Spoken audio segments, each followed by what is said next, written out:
Engineer suckle Manandhar सरलाई पनि कार्यक्रममा मैले स्वागत गरेँ। उहाँले लोकल ब्रिज प्रोग्राम LRBP मा डेप्युटी टिम लिडर र ब्रिज डिजाइन इन्जिनियरको रूपमा कार्यरत हुनुहुन्छ। उहाँले धेरै ब्रिजको डिजाइनहरू गर्नुभएको छ। त्यसैगरी उहाँले एक्सेल VBA ब्रिज जस्ता ट्रेनिङहरू पनि दिँदै आइराख्नु भएको छ। सरलाई पनि यस कार्यक्रममा आसन ग्रहण गर्न हार्दिक अनुरोध गरे। नमस्ते, थ्याङ्क यू भेरी मच। अगाडि बढौँ। हजुर, त्यसै गरी SNN टिम तपाईँहरूको लागि फेरि केही सृजनशील र उपलब्धिमूलक कार्यक्रम लिएर आज फेरि आएका छन्। आजको वेबिनारको प्रेजेन्टर इन्जिनियर देवेन्द्र मान पालिके सर हुनुहुन्छ। सरलाई पनि कार्यक्रममा हार्दिक स्वागत छ। देवेन्द्र सरको बारेमा संक्षिप्त भन्नुपर्दा उहाँले पोखरा युनिभर्सिटीबाट BE सिभिल इन्जिनियरिङ गर्नुभएको भने मास्टर्स इन स्ट्रक्चर इन्जिनियरिङ चाहिँ काठमाडौँ युनिभर्सिटीबाट गर्नुभएको हो। उहाँले आफ्नो प्रोफेसनल करियरमा मल्टी स्टोरी बिल्डिङ लगायतका नेसनल इन्टरनेसनल प्रोजेक्टहरू समेत गरिसक्नु भएको छ भने अहिले उहाँ स्ट्रक्चर इन्जिनियर र सफ्टवेयर ट्रेनरको रूपमा कार्यरत हुनुहुन्छ। विशेष गरी उहाँले Tekla, STAAD Pro, SAP, ETABS, RAM Connection, Revit लगायतका थुप्रै सफ्टवेयरहरूमा काम गर्दै आइराख्नु भएको छ। अब ढिला नगरी कार्यक्रमलाई अगाडि बढाउन म आजको की स्पिकर देवेन्द्र सरलाई आफ्नो प्रेजेन्टेसन सुरु गर्न अनुरोध गर्दछु र यहाँहरूको जिज्ञासा प्रश्नहरू केही छ भने कृपया च्याट बक्समा पठाउन अनुरोध गर्दछु। हाम्रो टिमको मेम्बरले हजुरको प्रश्नको एन्सर च्याट बक्स मार्फत दिनेछौँ र कुनै क्वेसनहरू पनि हामीले डिस्कसन फेज प्रेजेन्टेसन सिद्धिन लगतै हाम्रो एक्सपर्ट सरहरूसँग समेत बसेर तपाईँको जिज्ञासाहरू छलफल गर्नेछौँ। अब देवेन्द्र सरलाई माइक ह्यान्डओभर गर्दै हजुरको प्रेजेन्टेसन सुरु गर्न अनुरोध गरेँ। थ्याङ्क यू पृथ्वी भाइ। Good morning everyone. रेस्पेक्टेड सरहरू, पार्टिसिपेन्ट सरहरू, साथीहरू सबैलाई म नमस्कार। सबैलाई मेरो नमस्कार देवेन्द्र मान पालिकेबाट। सर्वप्रथम त म आजको यस SNN फ्री वेबिनार सिरिज 011 त्यो भनेको design of RCC T girder ब्रिजमा आफ्नो अमूल्य समयको बावजुद पनि उपस्थित हुनुभएको सरहरूमा हार्दिक आभार व्यक्त गर्न चाहन्छु। त्यस्तै लामो अन्तरालपछि जुन हाम्रो यो वेबिनार सिरिज 011 आयो, यो अन्तरालमा उस्तै माया, सद्भाव र उपस्थिति जनाउनु हुने सम्पूर्ण पार्टिसिपेन्ट सरहरू, साथीहरूलाई पनि we are back, welcome back to our free webinar series भन्न चाहन्छु। ओके, आजको वेबिनार को फ्लोको कुरा गर्दाखेरि सुरुमा हामी प्रेजेन्टेसन सेसनमा जानेछौँ, जहाँ हामी एउटा RCC टी गडर ब्रिजको डिजाइनहरूको बारेमा हेर्नेछौँ। त्यस लगतै हामी डिस्कसन सेसन र क्वेसन एन्सर सेसनमा जानेछौँ। पार्टिसिपेन्ट साथीहरूले आफ्नो क्वेसन क्वेरीहरू चाहिँ इनबक्स यही हाम्रो MS टिम्सको इनबक्समा राखिदिनु होला। त्यस्तै गरी हामी अर्को के पनि जानकारी गराउन चाहन्छौँ भन्दाखेरि अहिले हाम्रो Facebook page structure network Nepal SNN-बाट यो हाम्रो अहिले यो वेबिनार लाइभ त्यहाँ पनि प्रेजेन्ट भइरहेको छ। ओके, आजको प्रेजेन्टेसन अलिकति फरक किसिमबाट हुनेछ। कसरी भन्दाखेरि हामी एउटा रेडिमेड ब्रिज अलरेडी एभाइलेबल प्यारामिटर्सहरू, भ्यालुहरू भएको हामी ब्रिजलाई लिएर आउनेछौँ र त्यसको त्यो टी गडर ब्रिजलाई चाहिँ हामी ग्रिलेज मेथडबाट स्ट्याडमा बनाइसकेको मोडललाई हामी स्टडी गर्नेछौँ। त्यसपछि त्यो स्टडी गरेर स्ट्याडमा हामी एनालाइसिस गरेपछि रिजल्ट्सहरू चाहिँ हामी एक्सेलमा लगेर कसरी डिजाइन गर्ने त्यो हेर्नेछौँ। र यसरी अलरेडी एभाइलेबल भएको ब्रिज डाटालाई स्टडी गर्दाखेरि सबै कुराहरू जस्तै एजम्सनहरू, लोड क्यालकुलेसनहरूदेखि लिएर सबै चिज क्लियर नहुन सक्छ। स्पेसल्ली खास गरी स्टुडेन्ट साथीहरूलाई त्यो क्लियर नहुन सक्छ आजको वेबिनारबाट। तर पनि के छ त भन्दाखेरि टी गडर ब्रिज डिजाइन गर्दाखेरि कुन कुन प्यारामिटर लिने, मोडल कसरी गर्ने एउटा तरिका जुन आज हामी सिक्छौँ, अथवा डिजाइन गर्दाखेरि एक्सेल सिटहरूमा के बनाउने कुराहरू यो छोटो समयमा प्रेजेन्ट गर्दाखेरि केही न केही चिजहरू युजफुल हुन्छ भन्ने हामीले एक्सपेक्ट अथवा हामीले ठानेका छौँ। Okay, let's begin our today's presentation session.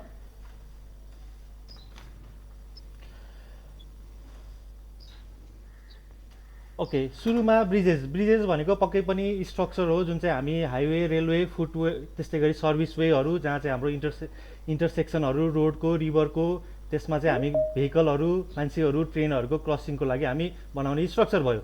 अब कम्पोनेन्ट्स अफ ब्रिजको कुरा गर्नु पर्दाखेरि जेनरली सुपर स्ट्रक्चर हुन्छ, त्यस्तै गरी बियरिङ हुन्छ जुन हामी यहाँ देख्न सक्छौँ। बियरिङ भन्दा माथिको सुपर स्ट्रक्चर भयो, त्योभन्दा तलको सब स्ट्रक्चर भयो, बाँकी भनेको अदर्स हाम्रो। यो चाहिँ जस्ट सिम्पल एउटा इन्ट्रोडक्सन भयो ब्रिजेसको बारेमा। ओके, त्यस्तै गरी टाइप्स अफ ब्रिजेसमा कुरा गर्नु पर्दाखेरि अब आज हामी डिस्कस गर्ने यो फर्स्ट टाइप त्यो भनेको टी गर्डर ब्रिज बिम हो, जहाँ चाहिँ हामी बिमहरू टी गर्डर बिमहरू युज गरेर डिजाइन गर्ने ब्रिज भयो। त्यस्तै गरी बक्स गर्डर स्टिल कम्पोजिट, जहाँ चाहिँ स्टिलको बिमहरू अथवा स्टिलको डेकहरू त्यो युज हुने भयो। त्यस्तै गरी ट्रस ब्रिजहरू स्टिलको के टाइप वारेन टाइपहरू डिफ्रेन्ट टाइपहरू। त्यस्तै गरी टाई आर्क ब्रिजहरू, सस्पेन्सन ब्रिजहरू। त्यस्तै हामीसँग अहिले चित्रमा देखाएको चाहिँ हाम्रो कर्णालीको केबल स्टेज ब्रिज रह्यो। यो चाहिँ जस्ट एउटा सर्ट इन्ट्रोडक्सन मात्र भयो। अब हामी आजको मेन कोर्समा जान्छौँ। ओके, यो एउटा हाम्रो टप प्लान भ्यू रहेको छ ब्रिजको, र आज हामी यही प्लान भ्यूलाई चाहिँ एक्ज्याक्टली चाहिँ फलो गर्दैन, किनकि यो ब्रिज चाहिँ अलिकति स्क्यू 26 डिग्रीमा छ, तर हामी चाहिँ 0 डिग्री त्यो भनेको चाहिँ ठ्याक्कै 0 डिग्री स्क्यू हुने केसलाई हामी गर्नेछौँ। अब यो ब्रिजको बारेमा सरसर्ती भन्नुपर्दाखेरि अब यो ब्रिजको चाहिँ स्पान लगभग 20 मिटर जस्तो, 19.582 भनेको लगभग टोटल स्पान भनेको 20 मिटर जस्तो छ। त्यस्तै गरी हामी देख्न सक्छौँ यहाँ एउटा गर्डर लङ्गिचुनल गर्डर एउटा दुईवटा तिनवटा चारवटा लङ्गिचुनल गर्डर छ, र यो लङ्गिचुनल गर्डर कसरी छ त भन्दाखेरि गर्डर टु गर्डरको स्पेसिङहरू 3 मिटर 3 मिटर 3 मिटर। त्यस्तै गरी लेफ्ट र राइट क्यान्टिलिभर चाहिँ 1.5 मिटर अथवा 1500 mm, यता पनि 1500 mm। यो चाहिँ जस्ट एउटा ड्रइङ हो, यसलाई त्यति बुझौँ। ओके, यो रह्यो हाम्रो प्लान ड्रइङ। त्यसपछि हामी जान्छौँ सेक्सन इलिभेसनमा। सेक्सन इलिभेसनमा त्यही ड्रइङमा हामी के देख्न सक्छौँ त भन्दाखेरि हामीसँग माथि वेयरिङ कोट हुने भयो, त्यस्तै गरी स्ल्याबको थिकनेस 200 mm को डेक स्ल्याब। त्यस्तै गरी यो हाम्रो यो देखेको यो प्लान भ्यू भनेको चाहिँ लङ्गिचुनल गर्डर अथवा त्यो अघि देखेको जुन सेक्सन ए भनेर जुन यो हाम्रो ए छ नि, यो ए सेक्सन यसरी काटेर हेर्दाखेरि त्यो लङ्गिचुनल गर्डरलाई काट्दाखेरि देखिने सेक्सन हो। त्यस्तै गरी हामी यहाँ देख्न सक्छौँ एक्सपान्सन जोइन्ट भनेर 20 mm को छ, र अर्को उताबाट जोड्यो भने 20-40 हुने भयो। त्यस्तै गरी हामी यतापट्टि क्यान्टिलिभर पोर्सन छ। त्यस्तै गरी यो सेक्सन जुन यो साइज अथवा यो जुन सेप छ यो भनेको हाम्रो इन क्रस गर्डर हो, किनकि अहिले हामी हेरिरहेको भनेको लङ्गिचुनल क्रस गर्डर भयो, र हामीले देखिने यो भनौँ न यो रेक्टेङ्गुलर र ट्यापर्ड पोर्सन अलिकति आएको, यो चाहिँ हाम्रो इन क्रस गर्डर भयो। ओके, यो चाहिँ जस्ट डाइमेन्सनहरू हो, हामी यसलाई पनि स्केप गरौँ किन हामी यो चिज चाहिँ मोडल अलरेडी गरिरहेको फाइलमा हेर्ने हो, त्यसैले यसलाई स्केप गरिदिउँ। ओके, त्यस्तै गरी त्यही अहिलेकै चिजलाई अब हामी यदि अर्को सेक्सन बी र सेक्सन सीमा हेर्ने हो भने हाम्रो के छ त भन्दाखेरि अलिकति क्लियर गरौँ ड्रइङबाट। ड्रइङमा के छ त भन्दाखेरि हाम्रो यो लङ्गिचुनल गर्डर सुरुमा चाहिँ सोलिड सेक्सन छ, त्यसपछि अलिकति घटेर आई जस्तो हुँदै जान्छ, र इडमा पुगेपछि फेरि अलिकति बढेर आएर कम्प्लिट सोलिडमा कन्भर्ट हुन्छ। त्यो चिजको सेक्सन चाहिँ हामी यहाँबाट हेर्न सक्छौँ। ओके, यसबाट जस्तै यो सुरुमा हाम्रो सेक्सन यो सोलिड सेक्सन यस्तो किसिमको सेक्सन छ इनमा, लङ्गिचुनल गर्डरको इनमा, र बिस्तारै बिस्तारै अलिकति सर्टेन डिस्टेन्स उता गएपछि हाम्रो यस्तो यो आई सेक्सनमा कन्भर्ट हुन्छ, र फेरि अर्को इनमा पुग्दाखेरि फेरि यसरी सोलिड सेक्सनमा चेन्ज हुन्छ। ओके, यो रह्यो हाम्रो केही त्यो सेक्सनको डाइमेन्सनहरू, जस्तै 800, त्यस्तै गरी तलपट्टि 625, त्यस्तै गरी 140, 35। यो भनेको त्यो रेक्टेङ्गुलर पार्टहरू, ट्रायङ्गुलर पार्ट इत्यादि पार्टहरूको, वेब पर्सनहरूको, फ्ल्यान्जहरूको यो सबै डाइमेन्सनहरू भयो। हामी जस्ट यसलाई पनि स्किप गरिदिउँ। ओके, ओके, यो चाहिँ एउटा रिबार डिटेल्स भनेर चाहिँ एउटा स्लाइड छ, जसमा चाहिँ अब रिबार डिटेलहरू दिँदाखेरि हामीले यसरी 1 2 3 4 भनेर नम्बरिङ दिन्छौँ, र यो 1 2 3 4 नम्बरिङ दिएपछि त्यो चाहिँ हाम्रो यसरी सेड्युल अफ रिइन्फोर्समेन्ट भनेर 1 2 3 4 राखेर हामी कुन कुन डायमिटरको रिबार हो, कति नम्बरको, र त्यसको सेप कस्तो छ त्यो हामी ड्रइङमा दिनुपर्ने हुन्छ। यो पनि जस्ट स्लाइड देखाउनको लागि मात्र। ओके, त्यस्तै गरी हाम्रो डेक स्ल्याब रिबार भनेर पनि हामीसँग डेकमा युज हुने रिबारको पनि हामी यसरी सेड्युल बनाएर कति एमएमको बार कति स्पेसिङमा दिने र त्यसको डिटेलहरू सबै हामी यसरी दिनुपर्ने हुन्छ। यसलाई पनि हामी स्किप गरौँ। ओके, अब हामी मोडेलिङ स्टार्टमा हेर्नुभन्दा पहिले आज हामी के एजम गरौँ त भन्दाखेरि हामीसँग अलरेडी एभाइलेबल सेक्सन साइजहरू छ, जस्तै यो आई सेक्सन, त्यस्तै यो आई सेक्सन भनेको यो लङ्गिचुनल गर्डरको सेक्सन जुन चाहिँ हाम्रो इन्डमा यो तलको जस्तो हुने भयो, सोलिड हुने भयो भने अथवा रेक्टेङ्गुलर हुने भयो भने बिचतिर गएर चाहिँ यो हाम्रो आईमा जाने भयो, र यसको साइजहरू जस्ट टपमा 3 मिटर, त्यस्तै गरी 0.8 भनेको यहाँदेखि यहाँसम्म, 3 भनेको यहाँदेखि यहाँसम्म। अब यो 3 किन भयो त भन्दाखेरि अघि नै हामीले हेरिसक्यौँ के भन्दाखेरि हाम्रो गडरदेखि गडरको स्पेसिङ भनेको 3 मिटर, त्यस्तै गरी गडरदेखि गडरको स्पेसिङ 3 मिटर। त्यसैले त्यो लङ्जिट्युडनल गडरले यतापट्टिको हाफ र यतापट्टिको हाफ भनेको यतापट्टिको 1.5 मिटर प्लस यतापट्टिको 1.5 मिटर गरेर यसरी 3 हुँदा आएको। ओके, त्यसरी चाहिँ यो अरू साइजहरू पनि अहिलेलाई हामी गिभन छ मानौँ। त्यस्तै गरी हाम्रो यतापट्टिको यो क्रस गडर हो, क्रस गडर पनि हाम्रो एउटा टी सेपको छ, जुन भनेको चाहिँ हाम्रो इन्टरमिडिएट अथवा बिचमा जाने क्रस गडर हो भने हाम्रो छेउमा जाने क्रस गडर चाहिँ टी सेप नभइकन अलिकति फरक किसिमको टी भनौँ न यतापट्टि लेफ्ट साइडमा ट्यापर्ड नभएको हाम्रो क्रस गडर हुन्छ। किन भन्दाखेरि हामीले सेक्सनमा हेरिसक्यौँ, जस्तै यतापट्टि त हाम्रो यसरी ट्यापर्ड छ तर यतापट्टि त ट्यापर्ड छैन, त्यही भएर चाहिँ हाम्रो जस्ट त्यो भनेको सेप मात्र हो, यसमा केही त्यस्तो कुरा छैन। जस्तै हामी देख्न सक्छौँ वाइड अफ स्ल्याब कति छ 3 मिटर, त्यस्तै गरी डेप्थ अफ स्ल्याब 210, त्यो भनेको डेक स्ल्याबको थिकनेस, त्यस्तै गरी वाइड फ्लान्स भनेर 80 0.80 मिटर, त्यस्तै गरी 0.65 गरेर यस्तो डिफ्रेन्ट डाइमेन्सनहरू गिभन छ, हामी यसलाई पनि स्किप गरौँ। ओके, अब हामी के गर्छौँ त भन्दाखेरि हामीसँग अलरेडी एभाइलेबल भएको स्टार्ट मोडल ओपन गर्छौँ र हामी अहिले सुरुमा गर्न लागेको भनेको चाहिँ start model for girders, longitudinal girder र क्रस गडरहरू चाहिँ मोडल भएको हामी स्टार्ट मोडल ओपन गर्छौँ। ओके,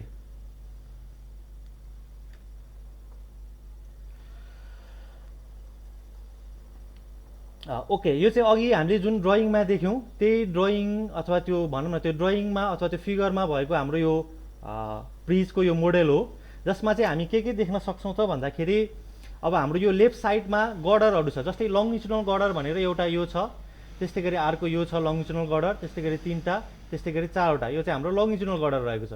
त्यस्तै गरी क्रस गडर भनेर चाहिँ हाम्रो इन्डमा एउटा यो क्रस गडर छ, त्यस्तै गरी साइडमा एउटा क्रस गडर छ, त्यस्तै गरी बिचमा एउटा यस्तो गरेर चाहिँ 3टा क्रस गडर, इन्टरमिडिएट र छेउछेउमा इन क्रस गडर भनेर 3 थरी छ। ओके, त्यस्तै गरी हामी के गर्छौँ त भन्दाखेरि सुरुमा हामीले के गर्नुपर्छ त भन्दाखेरि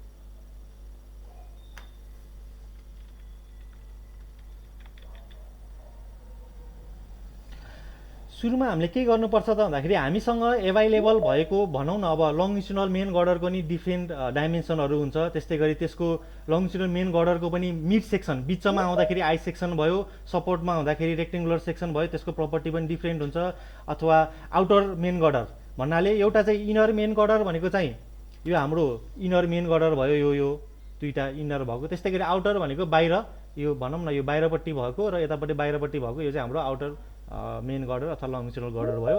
अब त्यसको डिफ्रेन्ट साइजेसहरू हामीलाई थाहा छ भने हामी त्यो साइजेसहरूलाई लिएर के गर्छौँ त भन्दाखेरि त्यसको एरिया झिक्छौँ। किन एरिया झिक्छौँ त भन्दाखेरि हामीलाई त्यसको सेल्फ वेट चाहिन्छ, डेड लोड चाहिन्छ, त्यसैले हामी चाहिँ एरिया झिकेर त्यस्तै गरी सिजीहरू पनि झिक्छौँ हामीले, किनकि त्यसको मुभमेन्ट अफ इनर्सियाहरू पनि चाहिन्छ र सिजी झिकेर मुभमेन्ट अफ इनर्सिया झिकेर हामीले त्यो क्यालकुलेसन गर्नुपर्ने हुन्छ। डिटेलमा चाहिँ अहिले हामी जब एक्सेल पोर्सनमा आउँछौँ त्यतिखेर हेरौँला। अहिलेलाई चाहिँ के बुझौँ भन्दाखेरि हामीसँग भएको यो सेक्सनहरूको चाहिँ मुभमेन्ट अफ इनर्सिया हामीले झिक्यौँ, एरिया पनि झिक्यौँ। ओके, त्यो झिकेपछि हामी के गर्छौँ त भन्दाखेरि हामी हाम्रो स्टार्ट मोडलमा जान्छौँ र स्टार्ट मोडलमा हाम्रो प्रपर्टिजमा के गरेका छौँ त भन्दाखेरि हामीले जस्तै हामी देख्न सक्छौँ यो यतापट्टि इन र यतापट्टि इन, जुन अहिले मैले यहाँ प्रिजमेटिक जेनरल भनेर जब म यो 2 नम्बरको सेक्सनलाई सिलेक्ट गरेँ त्यो दुईवटा हाइलाइट भयो। भन्नुको मिनिङ त्यो सेक्सनहरूमा चाहिँ मैले एरिया दिएँ, त्यस्तै गरी मुभमेन्ट अफ इनर्सिया पनि दिएँ। यो भ्यालुहरू दिएर मैले के छ त इनको क्रस गडरलाई एसाइन गरेँ। त्यस्तै मैले के गर्छु त इन्टरमिडिएट अथवा बिचको क्रस गडरलाई एसाइन गर्छु, त्यस्तै गरी लङ्जिट्युडनल गडरहरू, त्यस्तै गरी लङ्जिट्युडनल गडरको आउटर इन्डहरूलाई, त्यस्तै गरी इन्टर लङ्जिट्युडनल गडर, यसरी मैले डिफ्रेन्स हाम्रो सेक्सनहरूलाई चाहिँ एरिया र मुभमेन्ट अफ इनर्सिया एसाइन गर्छु एज अ जेनरल प्रपर्टीको रूपमा। ओके, यो चाहिँ हाम्रो स्यापहरू इट्याप्समा पनि हुने भयो। जेनरल भनेपछि ठ्याक्कै सेप थाहा हुनु परेन कि जस्ट त्यसको भ्यालुहरू मात्र दिए पुग्यो। ओके, त्यही अनुसार हामीसँग अर्को एउटा रेक्टेङ्गुलर भनेर एउटा सेक्सन छ जुन चाहिँ हाम्रो वाइडी डेप्थ भनेको 210 mm, त्यो भनेको हाम्रो स्ल्याबको भनौँ न डेक स्ल्याबको डेप्थ भयो। त्यस्तै गरी 1 मिटर चाहिँ एजुम वाइड भनौँ, त्यो चाहिँ मैले के गरेँ त यो चाहिँ मैले ठाउँमा यसरी स्ल्याबहरू एसाइन गरेँ। अब यो किन एसाइन गरियो त, यो किन यो डिभिजन गरियो त भन्दाखेरि हामीले यसरी हेऱ्यो भन्दा के देख्छौँ त भन्दाखेरि यो 8वटा नम्बरमा डिभाइड गरिएको छ। यो भनौँ न यो हाम्रो लङ्जिट्युडनल गडरलाई कसरी, जस्तै 1 2 एउटा दुईवटा तिनवटा चारवटा पाँचवटा छवटा र यतापट्टिको यो 7वटा हो र यतापट्टिको नि यो दुईवटा जोडेर 8 हो। यो दुईवटा जोडेपछि एउटा दुईवटा जोडेपछि एउटा गरेर 8वटा हुन्छ। तर बिचमा यो किन जोड्नु पर्यो त भन्दाखेरि अघि नै हाम्रो फिगरमा के थियो त भन्दाखेरि सर्टेन पोर्सनमा हाम्रो के थियो त भन्दाखेरि सर्टेन ठाउँमा चाहिँ सोलिड सेक्सन चाहिँ घटेर अथवा रेक्टेङ्गुलर सेक्सन अथवा स्क्वायर रेक्टेङ्गुलर सेक्सन घटेर आईमा कन्भर्ट भएको थियो। त्यो पोर्सनको लागि पनि लिनलाई चाहिँ यो कन्सिडर गरेको। तर जेनरली चाहिँ हामी 8वटा डिभिजन गरेर काम गर्छौँ। ओके, अहिले बाहिर रहेको चाहिँ क्यान्टिलिभर पोर्सनहरू भइहाल्यो। ओके, यो गरेपछि यो हाम्रो के रह्यो त भन्दाखेरि हाम्रो भनौँ न प्रपर्टीहरू हामीले एसाइन गऱ्यो अहिले मानौँ। त्यस्तै गरी हामीले सपोर्ट पनि एसाइन गर्छौँ। सपोर्ट चाहिँ हामीले कस्तो किसिमको एसाइन गर्छौँ भन्दाखेरि अहिले लेफ्टमा हामीले हिन्ज सपोर्ट एसाइन गरेका छौँ। यो त यो लेफ्ट जुन यो हाइलाइटेड भएको छ 4वटा जहाँ चाहिँ हाम्रो मेन गर्डर बसेको छ भने राइटमा चाहिँ हामी फिक्स गर्छौँ। तर movement MZ movement major movement र FX axial force in X direction जुन भनेको ओरिजिन त्यो चाहिँ हामी रिलिज गरेर चाहिँ दुईटा किसिमको सपोर्टहरू हामीले लेफ्ट र राइटमा राख्छौँ। ओके, त्यसपछि अब जाऊँ हामी लोड डेफिनेसन्समा। अब लोड डेफिनेसन्समा जाँदाखेरि के रहेको छ त भन्दाखेरि हामीसँग अब डेड लोड दिन्छौँ। अहिलेको यो भनौँ न यो फाइललाई हामी डेड लोड दिन्छौँ। त्यस्तै गरी हामी लाइभ लोड भनेर जुन मुभिङ भेहिकलको लोड हुन्छ हामी ब्रिजमा युज गर्ने त्यो पनि हामी दिन्छौँ।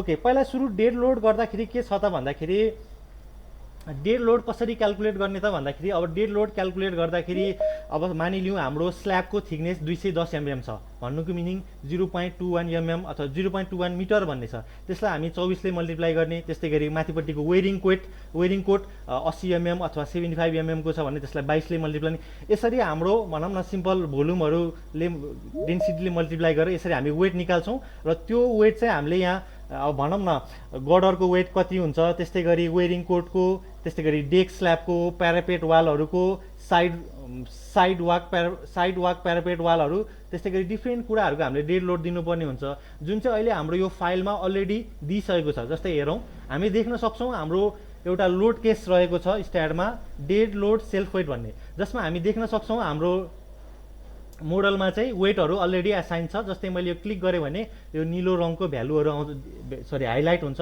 त्यसको मिनिङ चाहिँ यो भ्यालु चाहिँ त्यहाँ इन्डिकेट गरेको, यो क्लिक गरेको चिज चाहिँ त्यहाँ इन्डिकेट गरेको। हामी डिफ्रेन्ट डेड लोडहरू एसाइन गर्छौँ। त्यस्तै गरी हामी कङ्क्रिटको वेट कङ्क्रिट भनेर पनि डिफ्रेन्ट क्यालकुलेसनहरू गरेर हामी त्यो गर्डरमा लोड लगाउँछौँ। त्यस्तै डिसटरिङ भयो। त्यस्तै गरी हामी सेल्फ वेट र ड्राई कङ्क्रिट वेट हामी त्यो पनि एसाइन गर्छौँ। त्यस्तै गरी सुपर इम्पोज डेड लोडहरूमा प्यारापेट क्रास बेरियर यो डिफ्रेन्ट कुराहरू हामी एसाइन गर्छौँ। यसको क्यालकुलेसन मैले स्केप गर्न चाहेँ। यो चाहिँ जस्ट सिम्पल क्यालकुलेसन हो, त्यस्तो खासै केही छैन। ओके, अब यो गरिसकेपछि हाम्रो डेड लोडहरू हामीले एसाइन गऱ्यौँ। अब डेड लोडहरू एसाइन गरेपछि अब हाम्रो अर्को कुरा मेन इम्पोर्टेन्ट कुरा के छ त भन्दाखेरि हाम्रो मुभिङ लोड। अब मुभिङ लोड अथवा भेहिकल लोड जुन हाम्रो हामी देख्न सक्छौँ हाम्रो यो IRC 06 2016 अथवा 17 नयाँ आइसकेको छ जसमा चाहिँ हाम्रो डिफ्रेन्ट टाइप्स अफ भेहिकल लोडहरू हामी देख्न सक्छौँ। जस्तै यो अहिले देखाएको चित्रमा फिगर 2 मा चाहिँ class A train of vehicles भनेर लोडहरू देखाउन हामी हेर्न सक्छौँ। जस्तै यसमा चाहिँ हामी जस्तै 2.7 टनहरू 2.7 टन 2.7 टन र त्यो दुईटा लोड बिचको डिस्टेन्स 1.1 मिटर त्यस्तै 3.2 मिटर भनेर चाहिँ लोडको भ्यालुहरू र लोडको पोजिसनहरू कुन लोड पछि कति डिस्टेन्स टाढा छ यो सबै भ्यालुहरू हामीले मुभिङ लोडहरू चाहिँ सबै हाम्रो यो IRC 06 2016 बाट हेर्न सक्छौँ। म यसको डिटेलमा पनि गइनँ यो कोडमा, जस्ट हाम्रो भनौँ न मुभिङ लोडको डिटेल्स चाहिँ हामी त्यहाँबाट निकाल्न सक्छौँ। ओके, अब यो निकालेपछि हामीले के गर्नुपर्छ त भन्दाखेरि हाम्रो यो डेफिनेसन्स भन्ने हुन्छ स्ट्याडमा र डेफिनेसन्समा यतापट्टि भेहिकल डेफिनेसन्स भन्ने हुन्छ। हामी के गर्छौँ त भन्दाखेरि सुरुमा भेहिकल डेफिनेसन्समा क्लिक गर्छौँ। त्यसपछि हामीसँग यहाँ एड बटन भन्ने हुन्छ, हामी एड बटन गर्छौँ। यो गरेपछि हामीसँग अब एस्टोको युज गर्ने हो भने हामी यहाँ चुज गर्न सक्छौँ अथवा फाइल इनपुट दिएर सर्टेन फर्मेटमा दिनुपर्छ त्यो दिने हो भने त्यो पनि इम्पोर्ट गर्न सक्छौँ। होइन हामीलाई आफ्नै डिफाइन गर्छु भन्यो भने म के गर्न सक्छु त डिफाइनमा जान सक्छु र डिफाइनमा गएपछि अब अहिले हामी यहाँ देख्न सक्छौँ 1 2 3 4 5वटा किसिमको लोड डिफाइन भइसकेको छ। त्यसैले रिफरेन्स 6 भनेको नयाँ लोड आयो। अब यहाँ वाइड भनेर मागेको छ। वाइड भनेको के भन्दाखेरि जुन अघि हामी त्यो मुभिङ भेहिकलको देख्यौँ, मुभिङ भेहिकलमा के छ त यो त हाम्रो भनौँ न इलिभेसन भ्यू अथवा छेउबाट हेरेको भ्यू। जस्तै हामी त्यही भेहिकललाई माथिबाट हेऱ्यो भने एउटा टायरदेखि अर्को टायर बिचको डिस्टेन्स अथवा त्यो वाइड अफ द भेहिकलको वाइड कति छ त भन्दाखेरि 1.8 metre for this class A. अहिले म क्लास एलाई जस्ट डेमोको लागि युज गरेँ। ओके, त्यसैले वाइड भनेर 1.8 दिन्छु। त्यस्तै गरी हामीसँग के रहेको छ त भन्दाखेरि डिफ्रेन्ट लोडहरूको भ्यालु जुन अघि हामीले देखिसक्यौँ 2.7 11.4 भनेर जुन भ्यालुहरू रहेको छ 2.7 11.4। जस्तै हामी यहाँ के देख्न सक्छौँ त भन्दाखेरि 2.4 होइन 2.7 छ, अर्को पनि 2.7 छ र तिनीहरूको बिचको डिस्टेन्स भनेको 1.1 छ। भनेपछि हामी यस्तो केसमा के गर्नुपर्ने हुन्छ त भन्दाखेरि पहिला सुरु हामी लोडको भ्यालु दिन्छौँ 2.7, त्यस्तै गरी 2.7 र यतापट्टि के मागेको हुन्छ त डिस्टेन्स। यो 2.7 देखि 2.7 बिचको डिस्टेन्स कति छ त? यो 2.7 देखि 2.7 डिस्टेन्स 1.1 छ जुन हामी यहाँ देख्न सक्छौँ। ओके, यसरी चाहिँ हामी 1.1 गर्दै फेरि इन्टर थिच्दै हामी नयाँ नयाँ भ्यालुहरू जस्तै 11.4 लोड भयो, त्यो चाहिँ हाम्रो सायद 3.2 मा छ। यसरी चाहिँ हामी इन्टर गर्दै नयाँ नयाँ भ्यालुहरू एड गर्दै हामीले एड गऱ्यौँ भने चाहिँ के हुन्छ त हाम्रो यी लोड टाइप 6 भनेर यसरी हाम्रो मुभिङ भेहिकल लोड चाहिँ एड हुन्छ। र अहिलेको केसमा मैले के एड गरेछु त भन्दाखेरि आइआरसी क्लास ए यो सुरुको भनेको टाइप ए भनेको, त्यस्तै गरी टाइप 2 भनेको आइआरसी 70R ट्र्याक, त्यस्तै गरी अर्को भनेको 70R विल। र ट्र्याक गर्दाखेरि के हुन्छ, ट्र्याक भनेको चाहिँ अब युडिएल दिने, पोइन्ट लोड नभइकन युडिएल दिने लोड हो कोडले। त्यसलाई चाहिँ हामी इक्विभ्यालेन्ट पोइन्ट लोड र इक्वल डिस्टेन्समा डिस्ट्रिब्युट हुने गरी हामी कन्भर्ट गरेर, ठिक छ, कोडमा युडिएल हुन्छ ट्र्याक लोडको, त्यसलाई चाहिँ हामी युडिएलमा यदि पोइन्ट लोडमा कन्भर्ट गर्नु पऱ्यो भने त्यो कन्भर्ट गरेर हामी त्यो पनि गर्न सक्छौँ यदि चाहियो भने। ओके, यसरी अहिले मैले 6वटा अथवा 5वटा किसिमको लोडहरू दिएँ भेहिकल लोड। अब यो भेहिकल डेफिनेसनमा भेहिकल लोड दिए। अब यति गरेपछि अब हामी कहाँ जान्छौँ त भन्दाखेरि अहिले अघिसँग हामीले डेड लोड एसाइन गऱ्यौँ। अब हामी यो जेनरेट लोड भन्नेमा अघि हामीले डिफाइन गरेको जुन भेहिकल लोडहरू छ त्यसलाई चाहिँ हामी एसाइन गर्छौँ। अब यसको लागि के गर्नुपर्छ त भन्दाखेरि यो जेनरेट लोड भनेको के हो अथवा यो भनेको के हो भन्दाखेरि किनकि हाम्रो त्यो जुन भेहिकल जस्तै हामी यहाँ देख्न सक्छौँ, म यहाँ क्लिक गर्छु, यो एउटा भेहिकल हो। यो अहिले कुन चाहिँ भेहिकल हो भन्दाखेरि यो 70R विलको भेहिकल हो। ओके, यो भेहिकल भनेको कुनै एउटा लोड केस होइन, किनकि यो भेहिकल यहाँदेखि यहाँसम्म बिस्तारै जान्छ, जाँदाखेरि कुनै एउटा लोड केस नभइकन यसले नम्बर अफ लोड केसहरू जेनेरेट गर्छ। किनकि त्यो भेहिकल चाहिँ अब यो ठाउँबाट पास हुँदै जाने हो नि, यो एकै ठाउँमा बस्दैन नि, यो पास हुन्छ नि, यहाँ जान्छ, त्यसपछि यहाँ जाला यसरी बिस्तारै जान्छ नि। त्यो बिस्तारै जाँदाखेरि हामीले कतिवटा लोड केस बनाउने त नि, कतिवटा डिभिजन गर्ने त नि, त्यो गर्नलाई चाहिँ हामीलाई यो नर्मल किसिमको लोड केस नभइकन यो जेनरेट लोड भन्ने लोड केस हामीले डिफाइन गर्नुपर्ने हुन्छ। किनकि भेहिकल भनेको एक ठाउँमा बस्दैन, त्यो मुभ हुन्छ र मुभ हुँदाखेरि त्यो स्टार्टिङ पोइन्टदेखि इन्डिङ पोइन्टसम्म कतिवटा डिभिजन गर्ने त नि, त्यो हामीले गर्नुपर्ने हुन्छ।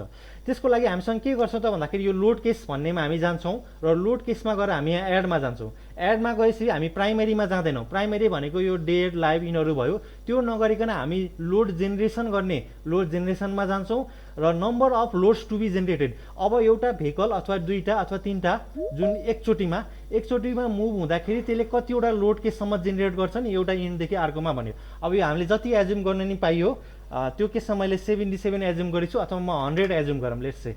र यो एज्युम गर्दाखेरि यदि त्यो भेहिकलमा चाहिँ यदि प्रिडिफाइन्ड लोड पनि थप्नुपर्छ भन्यो भने यो राख्ने हो, होइन भने अहिले केसमा जस्ट त्यो भेहिकल मात्र गर्ने हो भने नो वान गरिदिउँ, त्यसलाई एड गरिदिउँ। ओके, यो गरेपछि हाम्रो यहाँ के आउँछ त भन्दाखेरि हामी यहाँ देख्न सक्छौँ 772 नम्बरदेखि 571 जुन भनेको 100 छ त्यहाँसम्म चाहिँ यो जेनेरेट लोड केस भनेर आएको छ। अब यो आएको छ तर यो खाली छ, किनकि यसमा प्लस बटन छैन, भन्नुको मिनिङ त्यसमा केही पनि छैन। त्यसले हामी के गर्छौँ, फेरि एड थिच्छौँ। एड थिचेर अब के गर्ने, किनकि हामीसँग यहाँ डिफ्रेन्ट किसिमको लोडहरू छ। जस्तै टाइप 1 भनेको हामीसँग के छ त भन्दाखेरि क्लास ए, त्यस्तै टाइप 2 भनेको यो हाम्रो 70R, त्यस्तै गरी 70R ट्र्याक, 70R विल, यस्तो डिफ्रेन्ट किसिमको लोडहरू छ 5वटा। अब त्यसमध्येको यो हामी जेनेरेट लोडलाई क्लिक गरेर जब हामी एड गर्छौँ तब हामी कुन चाहिँ लोड राख्ने, ठिक छ। फर इक्जाम्पल म अहिलेलाई जस्ट डेमो देखाउँछु। डेमोको लागि म टाइप 3 भन्ने लोड कुनै राखेँ, मैले क्लिक गरेँ। त्यसपछि यक्स कोअर्डिनेट मागेको छ, वाइ कोअर्डिनेट र जेड कोअर्डिनेट मागेको छ। अब यसको लागि हामी यहाँ अलिकति स्ट्याटको यो कोअर्डिनेट सिस्टममा नि जाउँ। यक्स भनेको अलोङ द स्पान अथवा direction of motion of vehicle, जुन भेहिकलको मोसन छ त्यो भनेको यक्स एक्सिस हो।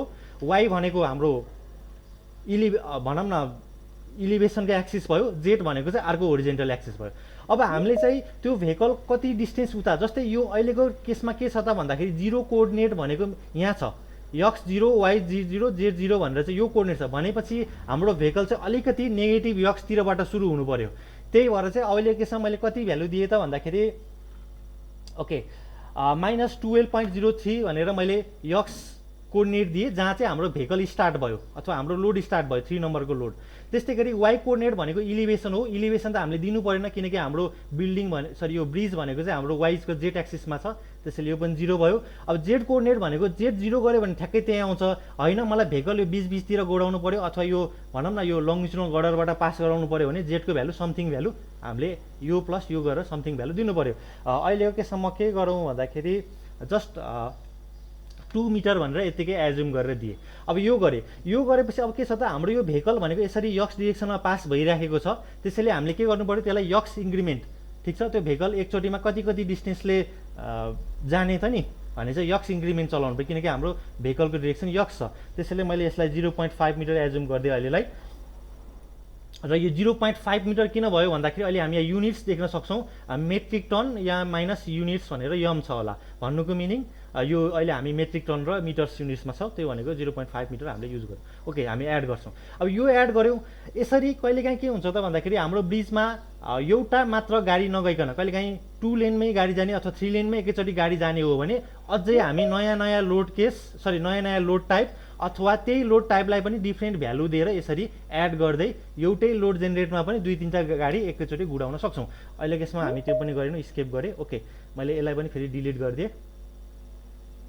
यसरी मैले के गरेँ त भन्दाखेरि 10 देखि 86 सम्म एउटा किसिमको यो भेहिकल लोड जुन भनेको चाहिँ मेरो IRC 70R व्हिललाई चाहिँ मैले यो रन गरेँ, जुन चाहिँ ठ्याक्कै तपाईँले हेर्न सक्नुहुन्छ यो यसरी रन भएको छ। त्यस्तै गरी अर्को भनेको चाहिँ उतापट्टिको जाने गरी यो कुन छ, यो क्लास ए, यो चाहिँ IRC क्लास ए लोड भयो। त्यस्तै गरी लोड टाइप 3 भनेको चाहिँ हामीसँग अर्को छ जुन भनेको चाहिँ 2 लेन अफ क्लास ए को 2 लेनको कसरी दौडाउँदाखेरि जस्तै हामी देख्न सक्छौँ एउटै लोड केसभित्र एउटा गर्दाखेरि उता लेफ्ट साइडमा आयो, त्यस्तै गरी अर्को गर्दाखेरि अर्को साइडमा आयो र दुइटै गाडी एउटै पोजिसनबाट एकैचोटि गइरहेको छ। यसरी हामीलाई जे चाहिने हो हामी यसरी भनौँ न एउटै ब्रिजमा पनि 2-3टा लेनमा एकैचोटि गाडी चलाउने र पोजिसन पनि हामी भेराइ गरेर चलाउने यो हामी गर्न सक्छौँ। यो हामीले लाइभ लोड कसरी एसाइन गर्ने हामीले यो हेऱ्यौँ।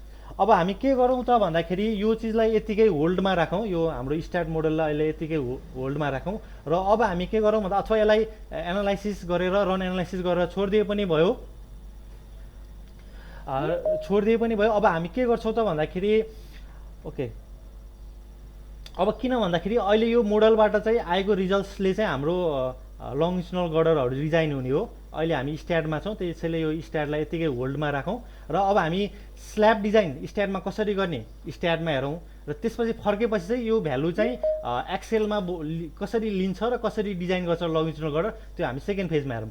ओके अहिले म फेरि अर्को स्ट्याड फाइल ओपन गर्छु जुन भनेको चाहिँ हाम्रो स्ल्याब डिजाइनको एक्सेल फाइल छ, सरी स्ट्याड फाइल रहेको छ। ओके यो अलरेडी ओपन रहेछ। ओके अब हामी के गर्छौँ त भन्दाखेरि ओके अब चाहिँ म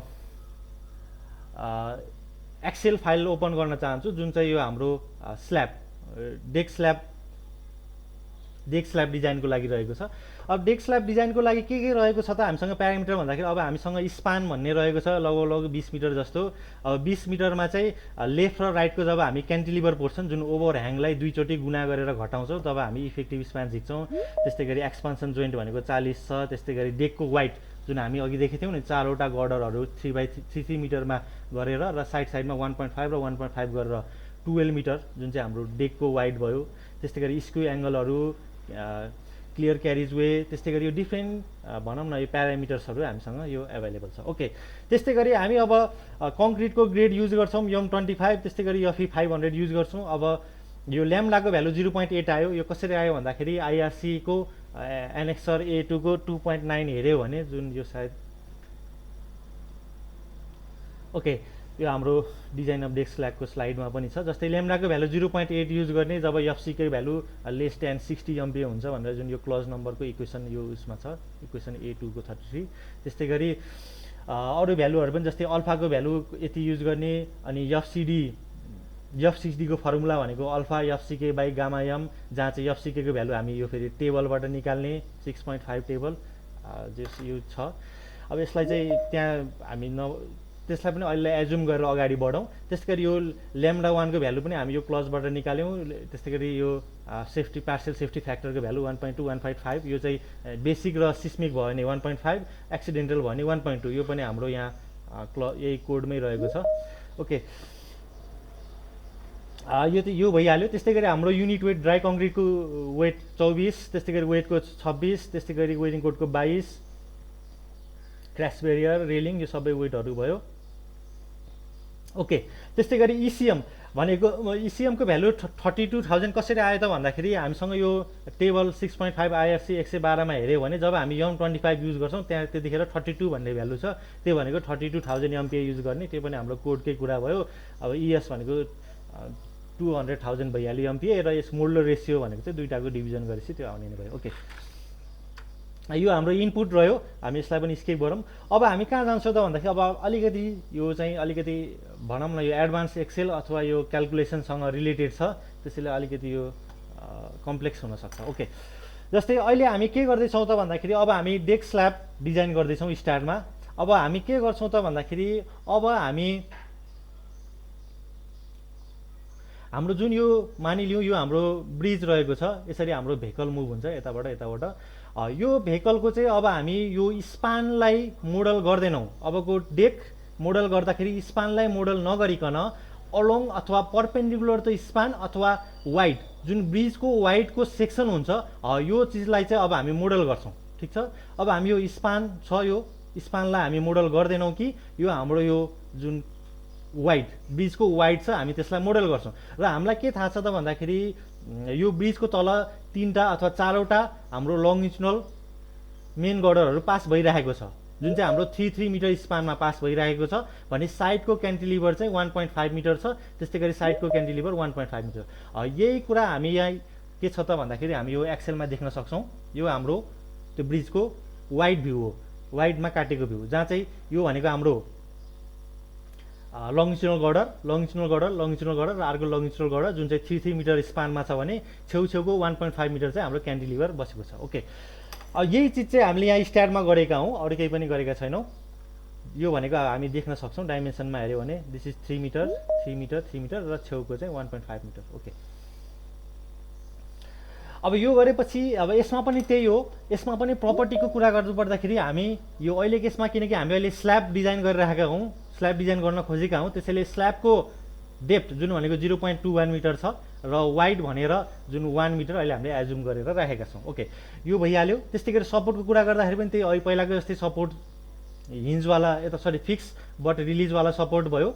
र यो गरेपछि अब हाम्रो टार्गेट भनेको के हुन्छ त भन्दाखेरि अब हामीले यसमा लोड दिनुपर्ने हुन्छ।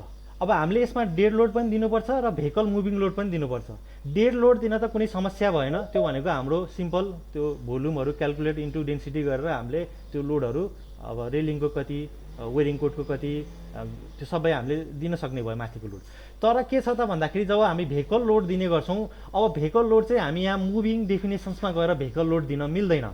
किन भन्दाखेरि भेहिकल लोड त दिनुपर्छ, तर यो मुभिङ भेहिकल्सबाट हामी नदिइकन हामी के गर्छौँ त भन्दाखेरि हामी एक्सेल सिटमा जान्छौँ र एक्सेल सिटमा गएर यो जुन वाइड छ नि, यो वाइड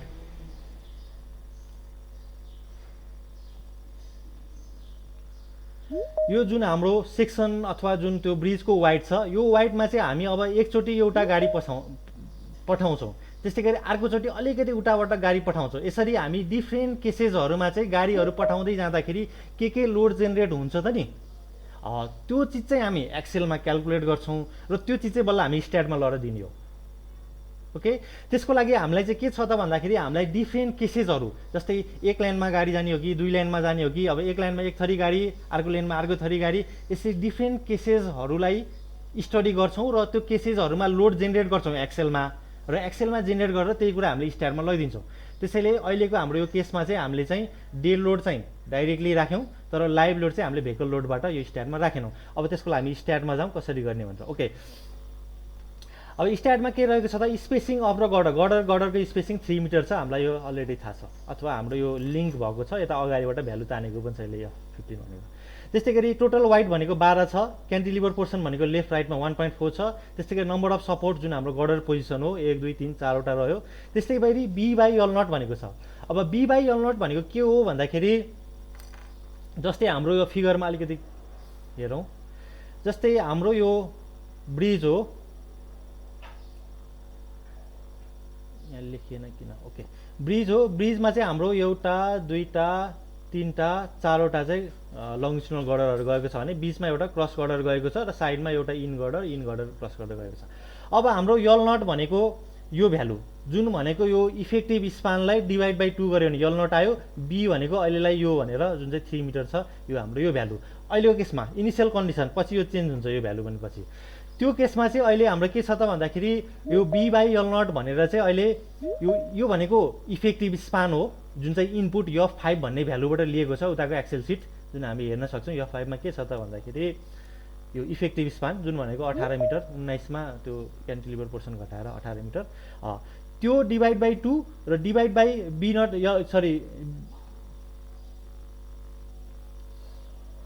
सरी मैले उल्टो भने, बी र यल नटको भ्यालु उल्टो भने जे होस्, त्यो डिभाइड बाई यतापट्टिको यो 3 गरेर चाहिँ अहिले कति आएको छ त भन्दाखेरि रेसियो 3 आएको छ। 3 आएपछि के छ त यो अल्फा भन्ने भ्यालु छ। अल्फा भनेको 2.6 कसरी आयो त भन्दाखेरि हाम्रो यो कोडमै रहेको छ अल्फाको भ्यालु कति निकाल्ने भनेर। अल्फाको भ्यालु यो हाम्रो इफेक्टिभ वाइड झिक्दाखेरि अल्फा चाहिँ यो टेबल नम्बर रहेको छ जुन चाहिँ हाम्रो IRC 6 को यो अल्फा फर कन्टिन्युस स्ल्याबमा जब यो बी बाई यल नटको भ्यालु 2 देखि अथवा 2 भन्दा माथि भयो भने चाहिँ यो 2.6 फर कन्टिन्युस स्ल्याब भनेको छ। यहाँबाट चाहिँ यो 2.6 आएको हो अहिलेलाई। त्यस्तै गरी वेरिङ कोड भनेको 75 mm भयो, थिकनेस अफ स्ल्याब भनेको 210 भयो। अब यो चाहिँ जस्ट यो प्यारामिटर भयो। अब हामी यता जाउँ। अब के छ त भन्दाखेरि हामीसँग डिफ्रेन्ट केसेसहरू हुनसक्छ। एउटा केस के हुनसक्छ त भन्दाखेरि क्लास ए भन्ने भेहिकल जुन अघि नै हामीले स्लाइडमा पनि हेऱ्यौँ, यो क्लास ए जुन भनेको ट्रेन लोड भनेको सिरिज अफ पोइन्ट लोडहरू दिने किसिमकोलाई चाहिँ हामी ट्रेन लोड भन्यौँ। यो क्लास ए भयो र यसमा पनि सबभन्दा क्रिटिकल हेऱ्यो भने चाहिँ यो 11.4 र 11.4 भन्ने जुन ठाउँ छ यो लोड भ्यालु धेरै छ नि, यसलाई चाहिँ अहिले हामी त्यो लोडलाई मात्र लिएर स्टडी गर्छौँ। त्यो लोडलाई मात्र लिएर स्टडी गरेर चाहिँ त्यो 11.4 लाई डिभाइड बाई 2 गरेर किलोमिटरमा जाँदाखेरि एउटा विलमा 57 अर्को विलमा 57 यो त्यसरी आएको हो। त्यस्तै गरी अहिले केसमा हामी के गर्दैछौँ त भन्दाखेरि एउटा लेनमा मात्र गाडी जान्छ र के गाडी जान्छ त भन्दाखेरि क्लास ए मात्र जान्छ। यो केसमा कतिवटा विल हुने भयो, एउटा मात्र गाडी जाने भएपछि एउटा मात्र गाडीको दुईटा पाङ्ग्रा हुने भयो, त्यसैले लोड अन विल 1 त्यस्तै गरी लोड अन विल 2 गरेर दुईटा लोड गयो। तर होइन हामीलाई अर्को पनि केस स्टडी गर्नु पर्यो। मानौ दुईटा लेनको क्लास ए लोड जान्छ, ठिक छ, दुईटा लोनको क्लास ए जान्छ भनेपछि के भयो त त्यहाँ एउटा गाडीको दुईटा विल त्यस्तै अर्को गाडीको दुईटा विल गर्दाखेरि 4वटा लोड 1 2 3 4 यसरी हामीले अब कतिवटा जान्छ त्यही किसिमको यहाँ हामीले चाहिँ एक्सेल सिट बनाउनु पर्ने हुन्छ। अहिलेको एउटा सिम्पल केसमा हामी दुईटा लोड भएको मात्र हेरौँ। ओके, त्यसपछि के छ कन्ट्याक्ट वाइड अक्रोस स्पान। जस्तै यो गाडी भयो, मानिलिउँ यो हाम्रो भेहिकल यो हाम्रो ब्रिज हो, हाम्रो यो गाडी गइरहेको छ, यो पाङ्ग्रा भयो। अब पाङ्ग्राको wide span along the span कति वाइड छ, त्यस्तै गरी अक्रोस भनौँ न अर्को perpendicular direction to the span अथवा अर्को वाइड अर्को डिरेक्सनमा चाहिँ कति छ यसको डाइमेन्सन, यो सबै कुरा चाहिँ हामी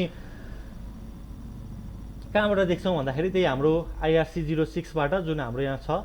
जस्तै ग्राउन्ड कन्ट्याक्ट एरिया भन्छ, बी को भ्यालु कति, बी भनेको कति भन्दाखेरि अलोङ द स्पानमा जाँदाखेरि त्यो टायरको छुने कन्ट्याक्ट हुने साइज कति, बी यहाँ छ भने डब्लु कति यो हामीले यहाँ फिगरबाट देख्न सक्छौँ। जस्तै यो क्लास ए को अब पाङ्ग्रा पनि फरक हुनसक्छ। अहिले हामीले 11.4 लाई लिएको केसमा के भयो त भन्दाखेरि बी को भ्यालु 250, डब्लु को भ्यालु 500 mm यो भ्यालु भयो र त्यही अनुसार नै हामीले यो 250 र 500 त्यहाँबाट राखेका हौँ। Okay, distance between two vehicles centre to centre of wheels भनेको ट्राफिकको डिरेक्सनमा जाँदाखेरि सेन्टर टु सेन्टर डिस्टेन्समा कति डिस्टेन्स हुन्छ, जुन भनेको हाम्रो यो केसमा यो टायर हो यहाँदेखि यहाँसम्म, यो टायर र यो टायर हो, किनकि हाम्रो अथवा यहीँ हेरौँ 11.4 र 11.4 बिचको डिस्टेन्स भनेको 1.2 मिटर हो, त्यसैले हाम्रो त्यहाँ पनि भ्यालु के छ 1.2 मिटर छ। त्यस्तै गरी distance between two wheels transverse डिरेक्सनमा जुन भनेको एउटा टायरदेखि अर्को पारिपट्टिको टायरमा कति डिस्टेन्स छ भन्ने हो, त्यो भनेको हामी यहाँ देख्न सक्छौँ 1.8 मिटर जुन यहाँदेखि यहाँसम्म 1.8 मिटर सेन्टर टु सेन्टरमा रहेको छ। ओके, यो हामीले राख्यौँ। त्यस्तै गरी हाम्रो के छ त, minimum edge distance to central line of wheel भन्नुको मिनिङ यसले के भनिरहेको छ भन्दाखेरि हाम्रो अब यो पनि आइआरसी 6 मै छ। आइआरसी 6 मा यो फिगर 3 मा चाहिँ मिनिमम क्लियरेन्स कति राख्ने, गाडी जाँदाखेरि यो फुटपाथ अथवा छेउबाट चाहिँ यफ डिस्टेन्स उता जानुपर्छ, त्यो कति डिस्टेन्स जाने, कुन गाडी हुँदाखेरि अथवा कुन भेहिकल हुँदाखेरि कति लिने भ्यालु, यो सबै हाम्रो कोडमा रहेको छ। जस्तै अहिले यो क्लास ए ट्रेन लोडलाई यफको भ्यालु कति रहेको छ, यफको भ्यालु भनेको 150 रहेको छ, ठिक छ। यो छेउबाट यफ भनेको 150 हो, तर हामीलाई त्यहाँ के मागेको छ भन्दाखेरि minimum edge distance up to central line of wheel, व्हिलको सेन्ट्रल लाइनसम्म मागेको छ। व्हिलको सेन्ट्रल लाइन भनेपछि हामीले के प्रोभाइड गर्नु पऱ्यो त भन्दाखेरि यफ भ्यालु प्लस डब्लुको पनि आधी प्रोभाइड गर्नु पऱ्यो। र डब्लु अघि हामीले झिकेछौँ कति, 500। ओके, 500 को आधी भनेको 250, ठिक छ। 500 को आधी 250 प्लस यफ भनेको 150 गरेर कति हुने भयो, ओके 400 हुने भयो। 250 प्लस 150 300 400। ओके, त्यस्तै गरी यो चाहिँ हाम्रो के भयो, minimum edge distance central line of wheel, यो पनि डिफ्रेन्ट भेहिकलको लागि डिफ्रेन्ट केस हुने भयो। ओके, त्यस्तै गरी B1 भनेर भ्यालु झिकेको छ। B1 भनेको के हो भन्दाखेरि यो B1 भनेको किन युज हुन्छ त भन्दाखेरि अघि नै हामीले हेरिसक्यौँ एउटा फर्मुला। जब हामी बी इफेक्टिभ झिक्छौँ, जस्तै solid slab spanning in one डिरेक्सनमा हुँदाखेरि बी इफेक्टिभ झिक्ने फर्मुला फरक हुन्छ। त्यसमा चाहिँ यो B1 प्लस B1 भनेर भ्यालु झिक्नुपर्ने हुन्छ। यो B1 भनेको चाहिँ कोडबाट हेरौँ अलिकति सजिलो हुन्छ।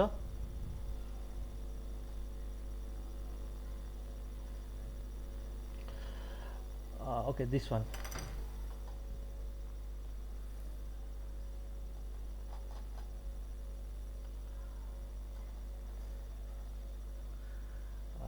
Equation appendix 1 to 2b।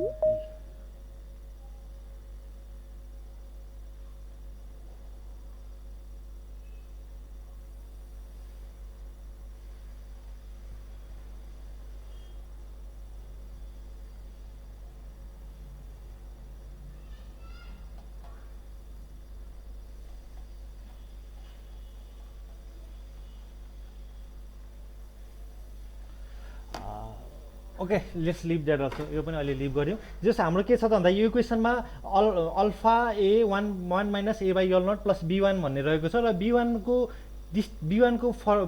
चाहिँ के भन्छ त भन्दाखेरि B1 भनेको चाहिँ हाम्रो जुन त्यो कन्ट्याक्ट वाइड अक्रस स्पान भनेर जुन त्यो टायरको साइज छ, त्यो size plus 2 times the thickness of जुन हामीले यहाँ जुन वेयरिङ कोड प्रोभाइड गरेका छौँ जुन 75 mm, त्यो चाहिँ 2 टाइम्स त्यो गर्ने प्लस त्यो टायरको वाइड जुन छ त्यो जोडेर चाहिँ हाम्रो B1 डिस्टेन्स आउँछ। यसरी चाहिँ हामीले यो B1 पनि इन्क्लुड गऱ्यौँ। त्यस्तै गरी initial position of first wheel भनेको छ। अब के रहेको छ भन्दाखेरि अब हामीले यो सेक्सन हो हाम्रो, ठिक छ, यो हाम्रो ब्रिजको सेक्सन हो। अब ब्रिजको सेक्सनमा चाहिँ बिस्तारै हामीले 1 by 1 भेहिकलहरू पास गराउनु पर्ने हुन्छ। जस्तै यो हाम्रो ब्रिजको सेक्सन हो। अब हामी के गर्छौँ त भन्दाखेरि सुरुमा एउटा भेहिकल यसरी पास गराउँछौँ। त्यसपछि अर्को केसमा हामी के गर्छौँ त भन्दाखेरि हामी अलिकति राइटमा गएर त्यही भेहिकल तर अर्को केसमा पास गराउँछौँ। त्यस्तै गरी हामी अलिकति राइटमा गएर फेरि अर्को भेहिकल त्यही भेहिकल तर अर्को केसमा पास गर्छौँ। यसरी नम्बर अफ टाइम्स चाहिँ हामी चाहिँ त्यो भेहिकललाई त्यो सेक्सन अथवा त्यो स्ट्यान्डमा जुन हामीले मोडल गरेका छौँ त्यहाँ चाहिँ बिस्तारै पास भन्नाले त्यहाँ लोडहरू बिस्तारै एसाइन गर्दै लैजानुपर्ने हुन्छ। यो केसमा चाहिँ अहिले यहाँ सोधेको के हो भन्दाखेरि initial position of first wheel भनेको जुन सोधेको छ यो भनेको चाहिँ हाम्रो मिनिमम डिस्टेन्स चाहिँ 0.4 भनेर हामीले अलरेडी क्यालकुलेट गरेका छौँ। यो कसरी आयो यो त अघि नै हामीले हेरिसक्यौँ। त्यो जुन अघिको हाम्रो यसमा यो F value plus half of W/2 गरेर जुन भ्यालु जिकेको थियो त्यो हाम्रो 0.4 भयो। अब यसमा हामीले अरू के जोड्छौँ त भन्दाखेरि अरू हामीले जोड्ने कुरा भनेको यहाँ हामी देख्न सक्छौँ यदि हामीसँग रेलिङहरू छ, ठिक छ, जस्तै यो 24 मा हेरौँ। ओके, यदि फुटपाथहरू छ त्यस्तै गरी रेलिङहरू पनि वाइड छ भने हामी त्यो पनि जोड्छौँ। यदि त्यो छैन अहिले यसमा 0 भनेपछि हामीलाई त्यो चाहिएन। र प्लस के छ त भन्दाखेरि लास्टमा यो यल 34 भन्ने जोड्नुपर्छ। यल 34 भनेको के भन्दाखेरि अहिलेको यो केसमा त्यही भ्यालु अहिलेको 0.4 भ्यालु प्लस F14 यहाँ मैले मिस्टेक भने F14 भनेको चाहिँ क्र्यास बेरियरको वाइड पनि छेउमा छ, ठिक छ, 0.5 मिटर क्र्यास बेरियर छ। त्यो प्लस हामीसँग यदि रेलिङ र यो हाम्रो फुटपाथहरू छ भने यो पनि जोड्ने, यो सबै जोडेर चाहिँ हामीले के निकाल्छौँ भन्दाखेरि initial position of first wheel. भन्नुको मिनिङ अबको जुन हाम्रो यो जुन हाम्रो यो 0 कोअर्डिनेट भनेर जुन यो एक्स डिरेक्सनमा 0 भनेर जुन यो ओरिजिन छ त्यो भनेको हाम्रो यो ग्लोबल कोअर्डिनेट भयो। यहाँबाट चाहिँ अब हामी कति डिस्टेन्स उताबाट गाडी पास गर्न सुरु गर्ने त नि भन्दाखेरि अहिले हाम्रो क्यालकुलेसनबाट कति आयो 0.9 metre initial position of first wheel. अब यदि इनिसियल पोजिसन फर्स्ट व्हिल यो 0.9 मिटर भयो, यो हाम्रो ओरिजिनल 0बाट 0.9 उताबाट पास गर्न सुरु गर्ने। त्यस्तै गरी उतापट्टि final position of first wheel भनेको चाहिँ यो गाडी उता राइटमा कतिसम्म जाने त नि भन्दाखेरि यो 12 सम्म त जान पाइएन। 12 बाट पनि माइनस त्यो क्र्यास ब्यारियरको वाइड घटाउने, रेलिङहरू फुटपाथ छ भने त्यो पनि घटाउने र 0.4 अघिको डिस्टेन्स त्यो पनि फेरि घटाउँदा हाम्रो कति आउँछ त भन्दाखेरि 9.3 मिटर आउँछ। यसरी हामीले के बुझ्यौँ त भन्दाखेरि 0.9 मिटरदेखि 9.3 मिटरसम्म चाहिँ अब हामीले गाडी पास गर्न सक्ने भयो यो हाम्रो कोअर्डिनेट एक्सिसको अनुसार। ओके, अब के गरौँ त भन्दाखेरि नम्बर अफ जेनेरेसन भनेको छ। अब यो गाडी पास गर्दाखेरि कतिचोटि जेनेरेट गर्ने त नि, जस्तै एउटा केस, दुईवटा केस, तीनवटा, अब कतिचोटि गर्ने भन्दाखेरि अहिले केसमा मैले 58 वटा गरेँ। अब यदि 58 वटा गर्ने हो भने चाहिँ कतिवटा इन्क्रिमेन्ट हुने भयो त नि, सानो सानो इन्क्रिमेन्ट भन्दाखेरि यो माइनस यो डिभाइड बाई यो गरेर 0.15 मिटर अथवा 15 सेन्टिमिटर जस्तोमा चाहिँ त्यो गाडीहरूको चाहिँ भनौँ न पोजिसनहरू चेन्ज हुँदै हुँदै हुँदै जाने भयो। ओके, त्यस्तै गरी इम्प्याक्ट फ्याक्टर भनेको छ अहिले 1.5 लेखेको छु। यो पनि के छ त भन्दाखेरि इम्प्याक्ट फ्याक्टरको लागि पनि हामीसँग फर्मुला रहेको छ। जस्तै यो 208(2) मा चाहिँ क्लास ए र क्लास बीको लागि 4.56 प्लस यल भनेर चाहिँ आरसिसीको लागि, त्यस्तै गरी स्टिलको लागि रहेको छ। यहाँबाट चाहिँ अहिले 1.5 एज्युम गरेँ। ओके, अब यो गऱ्यो। अब हामी यो एक्सेल सिटमा जाउँ। जस्तै एक्सेल सिटमा हामीले 58 वटा लोड केसेसहरू जेनेरेट गऱ्यौँ, जुन हामी देख्न सक्छौँ 1 2 3 4 गरेर हामीले 58 वटा गऱ्यौँ अथवा 59 सुरुको शुद्ध गरेर। अब यो गरेपछि हाम्रो पोजिसन भनेको हामीलाई थाहा छ 0.9 मिटरदेखि 9.3 मिटरसम्म जाने हो, जुन भनेको यो हामी एडिसन गर्दै गयौँ। ओके, त्यस्तै अब के गर्छौँ त भन्दाखेरि जब हामी यसलाई म अलिकति एक्सेलमा भन्दा पनि म यसलाई अर्को तरिकाले एक्सप्लेन गर्छु। जस्तै हामीसँग यो रहेको छ ब्रिजको त्यो क्रस सेक्सन भ्यू अथवा त्यो वाइड भनौँ। त्यस्तै गरी हामीसँग यो 4वटा चाहिँ हामीसँग क्रस गर्डर अथवा सपोर्ट लोकेसन भनौँ। त्यस्तै गरी हामीसँग अब हामीले के गर्छौँ भेहिकल प्रोभाइड, यसरी भेहिकल पठाउँछौँ, अर्कोचोटि अलिकति यता पठाउँछौँ, अर्कोचोटि यसरी पठाउँदाखेरि यो जुन लोड छ यो लोडले त्योभन्दा नजिकको सपोर्टको डिस्टेन्स जुन छ त्यसको डिस्टेन्स हामीले यहाँ दिनुपर्ने हुन्छ। यहाँ त्यही मागेको distance of the nearest support, ठिक छ। कुनै एउटा लोडको किनकि यो दुईटालाई हामी फरक फरक गर्छौँ, इन्डिभिजुअली गर्छ, त्यसैले इन्डिभिजुअली गर्दाखेरि कुनै एउटा लोडको पोजिसन चाहिँ सबभन्दा नजिकको सपोर्टमा कति छ र त्यसको भ्यालु कति छ हामीले त्यहाँ दिनुपर्ने हुन्छ। फर इक्जाम्पल कुनै लोड यहाँ आयो भने के गर्ने, यहाँ आयो भने यहाँदेखि यहाँसम्म एउटा डिस्टेन्स क्यालकुलेट गर्ने एक्स, त्यस्तै गरी यहाँदेखि यहाँसम्म एउटा डिस्टेन्स क्यालकुलेट गर्ने वाइ, र यो दुईटामा सबभन्दा जुन कम छ, अहिले केसमा वाइ कम होला, त्यो भ्यालु चाहिँ हामीले त्यो अहिलेको एक्सेल सिटमा इनपुट गर्नुपर्ने हुन्छ। अब यो केसमा के गरेछ जस्ट हेरौँ। अहिलेको यो केसमा के गरेको छ त भन्दाखेरि यो 0.9लाई चाहिँ यो ओके, यहाँ एउटा अर्को चिज पनि हेरौँ। जस्तै यो 1.533 भनेर यो चाहिँ हाम्रो centre to centre distance between the girder र क्यान्टिलिभरको भयो। त्यस्तै गरी हामीसँग यहाँ 0, 1.5, 4.5 भन्ने छ जुन चाहिँ यो कुमुलेटिभ डिस्टेन्स। जस्तै यो 0 लोकेसन हो भने यो 1.5 गरेर 1.5 आयो, त्यस्तै गरी यो जोडेर यो 4.5, यो जोडेर 7.5, 10.5, 12, यो चाहिँ हाम्रो कुमुलेटिभ अथवा ग्लोबल डिस्टेन्स चाहिँ यो रहेको छ, यो 0 एक्सिसमा 0 डिस्टेन्स मान्यो भने। अब हामी के गर्छौँ त भन्दाखेरि यो नियरेस्ट सपोर्ट डिस्टेन्स झिक्दाखेरि हामी पहिला हामीसँग भएको पोजिसन यो जुन B44 हो यो लोकेसन, यो B44 चाहिँ यो हाम्रो 1.5 भन्दा कम छ कि छैन भन्छौँ। यदि छ भने त्यो हाम्रो आएको भ्यालु र त्यो 1.5 लाई माइनस गर्यो भने त्यसको डिस्टेन्स आयो नि सबसे कम। Okay, finish. होइन, त्यो B44 चाहिँ अब 1.5 भन्दा कम होइन कि 4.5 भन्दा कम छ भने के गर्छौँ त भन्दाखेरि त्यो यतै होला कतै त्यो लोड यतै भएपछि हामी के गर्छौँ, त्यो लोडको पोजिसन र यो हाम्रो यो फर्स्ट गर्डरको पोजिसनलाई घटाउँछौँ, त्यस्तै गरी त्यो लोडको पोजिसन र यो सेकेन्ड गर्डरको पोजिसनलाई घटाउँछ र दुईटामा जुन कम आउँछ, जस्तै यहाँ हामी देख्न सक्छौँ मिनिमम अफ त्यो पोजिसन माइनस यो अगाडिको अथवा त्यो पोजिसन माइनस पछाडिकोमा जुन मिनिमम आउँछ त्यो नै त्यसको सर्टेस्ट डिस्टेन्स भयो। यसरी चाहिँ हाम्रो डिफ्रेन्ट केसेसमा चाहिँ हामी डिस्टेन्स अफ नियरेस्ट सपोर्ट भनेर चाहिँ हामी त्यहाँ एसाइन गर्छौँ। ओके, त्यस्तै गरेर अब हामी जान्छौँ बी इफेक्टिभमा। बी इफेक्टिभमा अघि पनि हामीले फर्मुला देखिसक्यौँ, जुन भनेको त्यो अल्फा ए नट जुन युज गरेर फर्मुला छ। ओके, यो फर्मुला, अब यही फर्मुलामा चाहिँ अब त्यही प्यारामिटरहरू हामीले युज गर्ने हो। जस्तै यहाँ हामी हेऱ्यौँ भने जस्तै B1 को भ्यालु यहाँबाट लियो, त्यस्तै गरी सेन्टर टु सेन्टर स्पान, त्यस्तै गरी क्यान्टिलिभर, यसरी त्यही कुरा नै हो। जस्तै त्यही फर्मुलाहरू युज गरेर हामी बी इफेक्टिभ निकाल्छौँ। र के हुन्छ त भन्दाखेरि अब बी इफेक्टिभ अर्को पनि हुन्छ। जस्तै बी इफेक्टिभ कस्तो हुन्छ त भन्दाखेरि मानिलिउँ हाम्रो योमा चाहिँ एउटा लोड यस्तो छ, त्यस्तै गरी अर्को लोड यस्तो छ र यसको सेन्ट्रल लाइन मानिलिउँ कतै समवेयर यता छ र यसको बी इफेक्टिभ यदि यस्तो भयो भन्नाले बी इफेक्टिभ चाहिँ सेन्ट्रल लाइनलाई पास गर्यो भने चाहिँ त्यो केसमा हामीले के लिनुपर्छ त भन्दाखेरि बी इफेक्टिभ भनेको यो पोर्सनलाई नेग्लेक्ट गरेर यति मात्र लिनुपर्ने हुन्छ। त्यो केसमा यहाँ चाहिँ अब डिफ्रेन्ट अलिअलि कम्प्लेक्स हुन्छ यो बुझाउँदाखेरि, त्यसैले जे होस् त्यो चिजलाई कन्सिडर गरेर चाहिँ यो बी इफेक्टिभ मोड भनेर त्यो गरेको छ। अहिले मैले यसलाई पनि इग्नोर गरेँ। अब यो गरेपछि के गर्नुपर्छ त भन्दाखेरि हामीसँग पी भन्ने जुन 57 किलोन्युटन भनेर हाम्रो भेहिकलको लोड छ, अब त्यो लोडलाई हामी के गर्छौँ त इन्टु इम्प्याक्ट फ्याक्टर गर्छौँ, डिभाइड बाई बी इफेक्टिभ गरेर चाहिँ हामी त्यसको पी विथ इम्प्याक्ट भनेर कति किलोन्युटन हुन्छ हामी त्यो निकाल्छौँ। त्यस्तै गरी यो हामीले के गर्यौँ व्हिल 1 लाई गर्यौँ, त्यस्तै गरी व्हिल 2 लाई पनि अलिअलि डिफ्रेन्ट एप्रोचबाट त्यही पोजिसन निकाल्ने, त्यस्तै गरी सपोर्ट पोजिसन निकाल्ने, इफेक्टिभ निकाल्ने गरेर बी विथ इम्प्याक्ट गरेर चाहिँ यो सबै हामी निकाल्छौँ। अब यही चिज चाहिँ हामीले के गर्नुपर्छ त भन्दाखेरि यो सबै निकालेको चिजलाई चाहिँ हामी यो हाम्रो जुन स्टार्ट मोडल रहेको छ यो स्टार्ट मोडलमा चाहिँ हामी देख्न सक्छौँ। ओके, जस्तै हाम्रो फर्स्ट गाडी सुरुको गाडी मुभ गर्दाखेरि चाहिँ सिफ्ट यल गरौँ।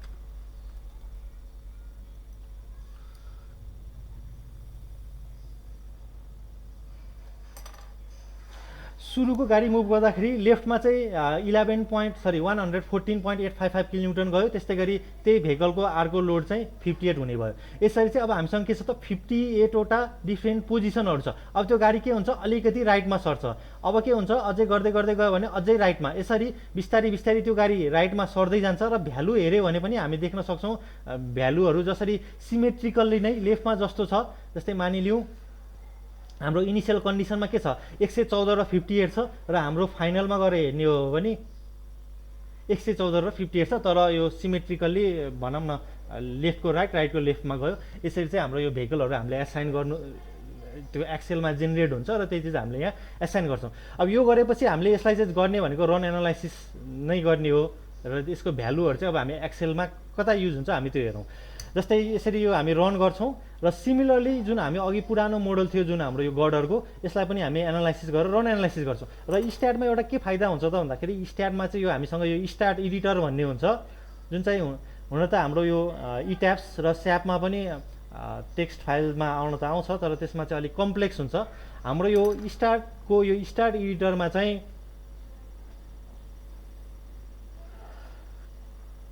ओके स्ट्याट एडिटरमा के छ त भन्दाखेरि हामीले के चिज दियो त स्ट्याटमा कोअर्डिनेटहरू दियौँ सुरुमा। जस्तै यो कोअर्डिनेट भनेको के भन्दाखेरि 1 नम्बर कोअर्डिनेट भन्ने कुनै एउटा नोड नम्बरको चाहिँ एक्स कोअर्डिनेट 0 छ, वाइ कोअर्डिनेट 0 छ, जेड कोअर्डिनेट 0 छ, त्यस्तै 2 नोड नम्बरको चाहिँ 0 0 0.5 छ। यसरी डिफ्रेन्ट कोअर्डिनेटहरू दिने। त्यस्तै गरी यो मेम्बर इन्सिडेन्स भनेको चाहिँ कुन बिम नम्बर 1 भन्ने बिम नम्बरले 1 र 2 नोडलाई जोडेर बनेको छ यसरी दिने। त्यस्तै गरी हामीसँग कुन मेटेरियल डिफाइन गऱ्यौँ, मेटेरियलको योङ्स फेयरलस पोइजन्स रेसियो डेन्सिटी कति छ, यसरी हामीले डिफ्रेन्ट कुराहरू देख्न सक्छौँ। जस्तै हामी यहाँ मुभिङ भेहिकलको चिजहरू पनि देख्न सक्छौँ। जस्तै वाइड यति छ, लोडको भ्यालु यति छ, त्यस्तै गरी डिस्टेन्स यति छ, त्यस्तै गरी अरू डिफ्रेन्ट कुराहरू मेम्बर लोड पोइन्ट लोड। र हामीले यहाँ के गर्न सक्छौँ त भन्दाखेरि यो एस्ट्रिक रिमार्क राख्दै हामीलाई हाम्रो कोड अरूले पनि पढ्न मिलोस् भनेर हामीले यसरी रिमार्क राखेर हामीले यो चिजहरू गर्न सक्छौँ। ओके, यसरी चाहिँ हामीले यो भनौँ न स्ट्याटमा चाहिँ रन गरेर एनालाइसिस गर्छौँ। अब त्यसपछि हामी कता जाउँ त भन्दाखेरि पहिला सुरु स्ल्याब डिजाइनमै जाउँ। अब स्ल्याब डिजाइनमा अघि हामीले गऱ्यौँ यो लोडहरू एसाइन गऱ्यौँ। अब यो लोडहरू जब एसाइन गर्छौँ तब एनालाइसिस पनि गर्छौँ। सरी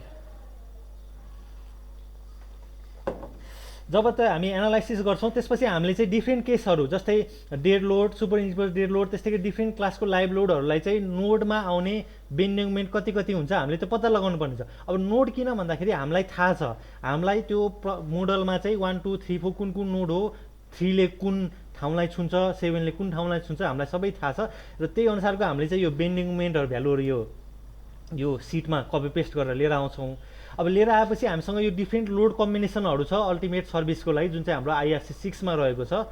जस्तै हामीले यहाँ कोडमा हेऱ्यौँ भने पनि लोड फ्याक्टर फर कम्बिनेसन्स भनेर IRC 6 को 2016 को यो टेबल B.2 र B.3 अनि B.4 जुनमा स्ट्रेन्थ सर्भिस र फाउन्डेसनको लागि कम्बिनेसनहरू छ। त्यही अनुसार चाहिँ हामीले यो डिफ्रेन्ट भनौँ न डिफ्रेन्ट फ्याक्टरहरूले मल्टिप्लाई गरेर यो हगिङ मुभमेन्ट नेगेटिभ पोजिटिभ कति हुन्छ हामीले यो कलेक्ट गरेर राख्छौँ एउटा एक्सेल सिटमा। ठिक छ, अब कलेक्ट गरेर राखेपछि अब यो मुभमेन्ट हाम्रो त्यहाँ माथिबाट आउने भयो। अब मुभमेन्ट कसको लागि त क्यान्टिलिभर पोर्सनको लागि, आउटर सपोर्टको लागि, इन्टरमिडिएट सपोर्टको लागि, त्यो पनि हामीले यो भ्यालुहरू झिकेर राख्छौँ। अब यो गरेपछि अब एफसीके हामीले अघि 35 राख्यौँ, त्यसको एफएबी 32 यो हाम्रो त्यो टेबलबाट नि हेर्न मिल्छ टेबल 6 बाट। त्यस्तै गरी 500 एफसिडी त्यो अल्फा इन्टु गरेर आएको भ्यालु जुन चाहिँ यो इक्वेसनमा छ। त्यस्तै गरी इएस यो सबै हामीसँग प्यारामिटरहरू एभाइलेबल भएपछि हामी के गर्छौँ त भन्दाखेरि त्यो मुभमेन्टहरूलाई चाहिँ अब बी भनेर 1000 दिने भयो, डी हाम्रो क्यालकुलेसनबाट आउने भयो, त्यहाँबाट m/bd²। यसरी जस पुरानै आरसिसीकै तरिकाबाट के गर्छौँ त भन्दाखेरि हामीले यहाँ रिबारहरू प्रोभाइड गर्ने हुन्छ र रिबारहरू प्रोभाइड गरेको चाहिँ यदि ओके छ कि छैन भनेर चाहिँ यहाँ नट ओके आउँछ, यदि ठिक छ भने ओके आउँछ। यसरी चाहिँ हामी यो स्ल्याबको डिजाइन गर्न सक्छौँ। त्यस्तै गरी क्यान्टिलिभरमा नि सिमिलर अलिकति फरक छ, जस यसरी चाहिँ हामी डिजाइन गर्छौँ। यो चाहिँ रह्यो हाम्रो स्ल्याबको लागि। अब हामी जब लङ्गिचुनल गर्डरको लागि जान्छौँ तब के छ त भन्दाखेरि लङ्गिचुनल गर्डरको लागि पनि हाम्रो इनपुटहरू भनेको त्यही पहिलाको कुरै स्पानहरूदेखि लिएर सबै वाइड डाइमेन्सनहरू यो भइहाल्यो। ओके, त्यस्तै गरी यसमा के रहेको छ त भन्दाखेरि एउटा अलिकति इम्पोर्टेन्ट कुरा, जस्तै सुरुमा हामीले डेड लोडहरू जुन क्यालकुलेट गऱ्यौँ नि, जुन यो सुरुको मोडलमा हामीले डेड लोडहरू क्यालकुलेट गर्दाखेरि हामीले अब डेड लोडहरू सेल्फ वेटहरू यो सबै दियौँ र मुभमेन्ट अफ यसमा प्रपर्टिजमा हामीले के दिएको थियो भन्दाखेरि एरिया पनि दिएको थियो र मुभमेन्ट अफ इनर्सियाहरू पनि दिएको थियो। अब यो दिनलाई चाहिँ अब हामीले के गर्नुपर्ने हुन्छ भन्दाखेरि त्यो पार्टिकुलर गर्डरको सेक्सनलाई यसरी ल्याउने, जस्तै 3 मिटर माथिपट्टिको त्यो वाइड भयो स्ल्याबको। अब यसको चाहिँ रेक्टेङ्गुलर पोर्सन, ट्रायङ्गुलर पोर्सन अथवा यो वेबको रेक्टेङ्गुलर पोर्सन यसरी डिभिजन गरेर त्यसको एरिया कति हुन्छ र त्यसको सिजी मुभमेन्ट अफ इनर्सिया कति हुन्छ, यसरी हामीले स्ट्रेन्थ अफ मेटेरियलमा गरे जस्तै मुभमेन्ट अफ इनर्सिया निकाल्ने, त्यस्तै गरी सिजीबाट कति हुन्छ, यसरी हामीले चाहिँ प्रत्येक कुराको जस्तै यो फर दिस केस यो लङ्गिचुनल इनर गर्डरको चाहिँ मिड स्पान बिचतिर यो आई सेक्सनवाला थियो, त्योबाट यस्तो हुने भयो। तर लङ्गिचुनल इनर गर्डरको सपोर्टतिर चाहिँ हाम्रो यो रेक्टेङ्गुलर सेक्सन थियो, त्योबाट यो फरक खाले भयो। यसरी चाहिँ हामी सबैको यो लङ्गिचुनल गर्डरको आउटर इनर इन्डमा सेन्टर मिडमा, त्यस्तै गरी हामीसँग यो क्रस गर्डर छ, क्रस गर्डरको नि इन्डमा कस्तो हुन्छ, क्रस गर्डरको इन्टरमिडिएट अथवा बिचमा के हुन्छ, यो पनि हामी निकाल्छौँ। अब यो गरेपछि यो चाहिँ हाम्रो एरिया सिप जियोमेट्री प्रपर्टी मात्र भयो। त्यस्तै गरी फोर्सेस भन्ने छ जुन अघि हामीले यो मोडल रन गऱ्यौँ। अब यो मोडलमा हामीलाई थाहा छ कि जस्तै लङ्गिचुनल मेन गर्डर आउटर कुन हो, अथवा लङ्गिचुनल मेन गर्डरको इनर गर्डर कुन हो, अथवा क्रस गर्डर कुन हो, क्रस गर्डरको इन कुन हो, क्रस गर्डरको इन्टरमिडिएट कुन हो, यो हामी सबै थाहा छ। र त्यही अनुसार चाहिँ हामीले यहाँ के भर्छौँ त भन्दाखेरि र अर्को कुरा हामीलाई डिफ्रेन्ट केसेसहरू पनि थाहा छ। जस्तै हामीसँग यहाँ डिफ्रेन्ट किसिमको डेड लोडहरू छ, डेड लोड छ, कुनै सुपर इम्पोज डेड लोड, कुनै वेरिङ कोडको यो डिफ्रेन्ट लोडहरू छ। र यही अनुसार यदि हामीले सेल्फ वेटको लागि एउटा टेबल, त्यस्तै गरी वेट कङ्क्रिट सटरिङको लागि अर्को table, bending moment and self force, यसरी हामीले डिफ्रेन्ट लोड केसेसहरूलाई चाहिँ डिफ्रेन्ट टेबलमा समराइज गर्छौँ। र यो समराइज गरेपछि यो चाहिँ अनफ्याक्टर छ, अहिले जस्ट मोडलबाट आएको चिज भयो। यो फ्याक्टर यो भएपछि हामी चाहिँ अल्टिमेट लिमिट स्टेटमा जुन हाम्रो अघि हामीले देखाएको जुन लोड कम्बिनेसन्सहरू छ त्यसको चाहिँ फ्याक्टरहरू युज गरेर चाहिँ हामी त्यसैलाई नै मल्टिप्लाई गरेर चाहिँ, किनकि हाम्रो यहाँ के रहेको छ भन्दाखेरि वेरिङ कोडलाई एउटा किसिमको फ्याक्टर लाग्छ तर डेड लोडै हो, तर अर्को भनौँ न अर्को क्र्यास बेरियरलाई अर्को लाग्छ, त्यही भएर चाहिँ हामीले टुक्रा गरेका हौँ लोड केसहरूमा। यसरी चाहिँ हामीले फ्याक्टर मल्टिप्लाई गरेर यो पनि हामी यहाँ के गर्छौँ त समराइज गर्छौँ। यो गरेपछि सर्भिसको लागि पनि फ्याक्टर छ, त्यही अनुसारको हामी सर्भिसको लागि पनि समराइज गर्छौँ। अब यो गरिसकेपछि अब हामी एउटा लास्ट सिट रह्यो, त्यो भनेको डिजाइन सिट।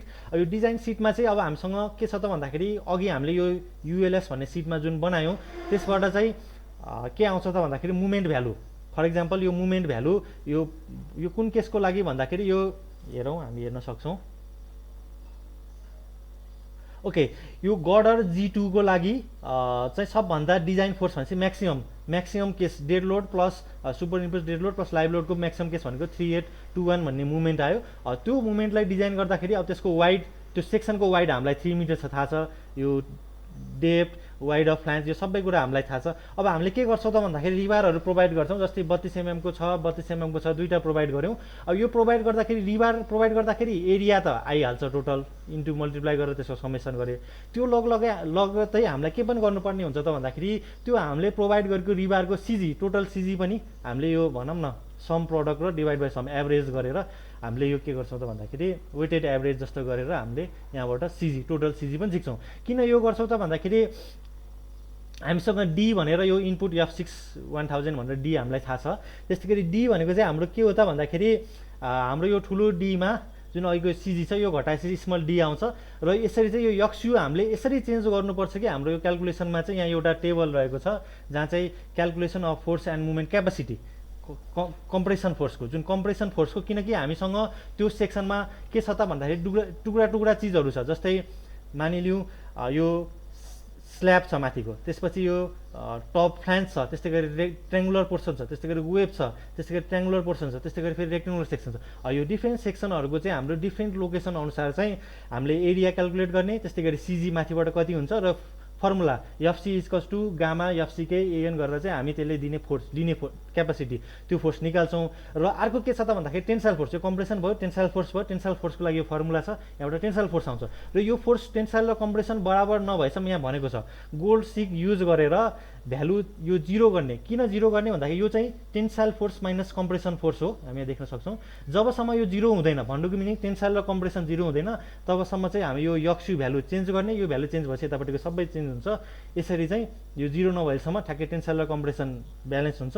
यो चाहिँ गोल्ड सिक युज गरेर गर्नुपर्छ। अब मानिलिउँ एउटा चेन्ज गरौँ है त। जस्तै मैले 85 माने भने यहाँ के,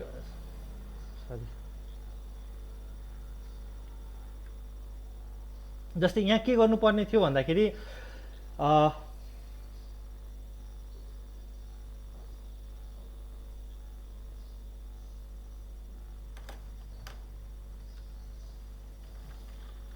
सायद पढिदिनु पर्ने होला।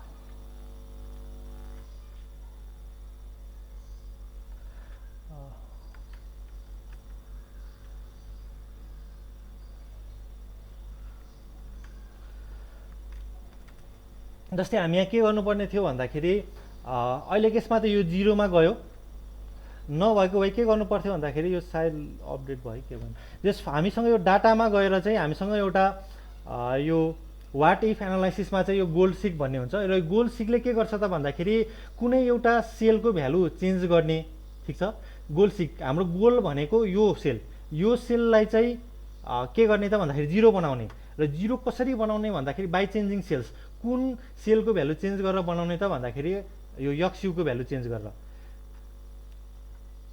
ओके, यो गर्दा के आयो ठ्याक्कै 112 हुँदाखेरि चाहिँ हाम्रो टेन्सन र कम्प्रेसन, यो सायद अपडेट नभएर होला, टेन्सन र कम्प्रेसन बराबर हुँदाखेरि यहाँ 112 आउनुपर्ने रहेछ। यसरी चाहिँ हामीले गोल्ड सिकबाट हामी त्यो चेन्ज गर्छौँ। यो रह्यो मुभमेन्ट डिजाइन। त्यस्तै गरी हामीसँग सियर फोर्स पनि हामी त्यो अघि समराइज गरेको टेबलबाट झिक्छौँ।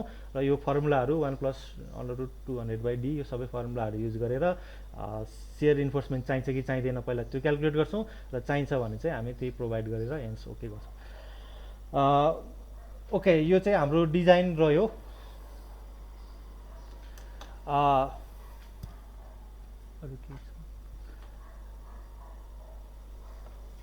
ओके, विथ दिस हाम्रो अहिलेको यो प्रेजेन्टेसन सेसन यहीँ इन गर्न चाहन्छु। र म अब हामी डिस्कसन सेसनमा जान चाहन्छौँ। र क्वेसन एन्सरहरू चाहिँ हामीलाई इनबक्स गरिदिनु होला, हामी फेरि क्वेसन एन्सर गरेर आउनेछौँ। Okay, thank you.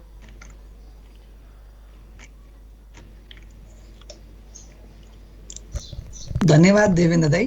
हजुरको प्रेजेन्टेसन एकदमै प्रभावकारी रह्यो जस्तो लाग्छ मलाई। एकदम थोरै समयमा हजुरले ब्रिज डिजाइनको बेसिक मोडलिङ र एनालाइसिस सिकाउने प्रयास गर्नुभयो। यो क्रममा मैले हजुरलाई धन्यवाद ज्ञापन गर्न चाहे। पक्कै पनि हाम्रो आजको पार्टिसिपेन्ट्सहरूले यो वेबिनारमा धेरै सिक्न पाउनुभयो भन्ने आश गर्दछु। र छोटो समयमा सबै कुराहरू जोड्न सकिँदैन, त्यही पनि यति पनि ओभरभ्यू पाउनुभयो भने पनि आजको समय सदुपयोग भयो भन्ने ठान्दछौँ। अब हामी डिस्कसन राउन्डमा प्रवेश गरौँ। यसको लागि सर्वप्रथम हाम्रो प्यानलिस्ट सरहरूकोबाट 2-4 शब्द सुन्ने अनि त्यसपछि हामी प्रश्नहरूको एन्सर दिनेछौँ। हामीसँग आजको प्यानलिस्टको रूपमा दुवै एकाडेमिसियन र ब्रिज डिजाइनमा काम गरिराख्नु भएको सरहरू हुनुहुन्छ, जसले गर्दा हामीलाई दुवै थ्योरिटिकल र प्र्याक्टिकल नलेजहरू ज्ञान हुने चाहिँ हामीले जमर्को लिएको छौँ। त्यसको लागि सबसे सुरुमा मैले हाम्रो प्रोफेसर गोविन्द सरलाई चाहिँ आमन्त्रण गर्न खोजेँ। सरलाई चाहिँ सरलाई वेबिनार कस्तो लाग्यो, सरले अब हामीले वेबिनार दिने क्रममा केही छुटपुट भएको कुराहरू सरले यसो जोड दिनुहुन्छ भन्ने चाहिँ आश गर्दै मैले सरलाई माइक ह्यान्डओभर गरेँ। गोविन्द सर। Thank you. सुनिराखेको छ है? हजुर सर, सुनिएको छ सर। ओके।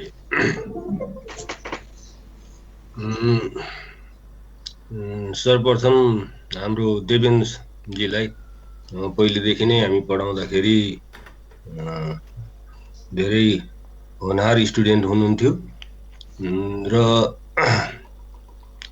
कुनै पनि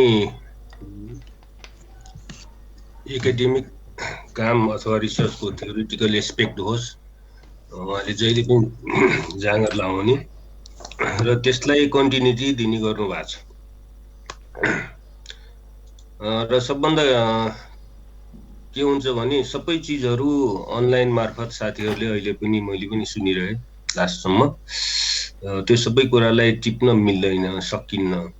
अब उहाँबाट मेरो सजेसन के छ भने एसएनएनको साथीहरूले देवेन्द्र सरको जुन गरेको चिज छ त्यसलाई चाहिँ मेबी अफलाइनमा पनि हामीहरू यस्तै पियुतिर आएर हुन्छ अथवा अन्यत्र साथीहरू भएको ठाउँमा गएर हुन्छ, अफलाइन क्लास जस्तो अनलाइन त हुनै सक्दैन। तैपनि अहिलेको कोभिडको हिसाबमा यो गर्नु त अत्यन्त उत्तम हो।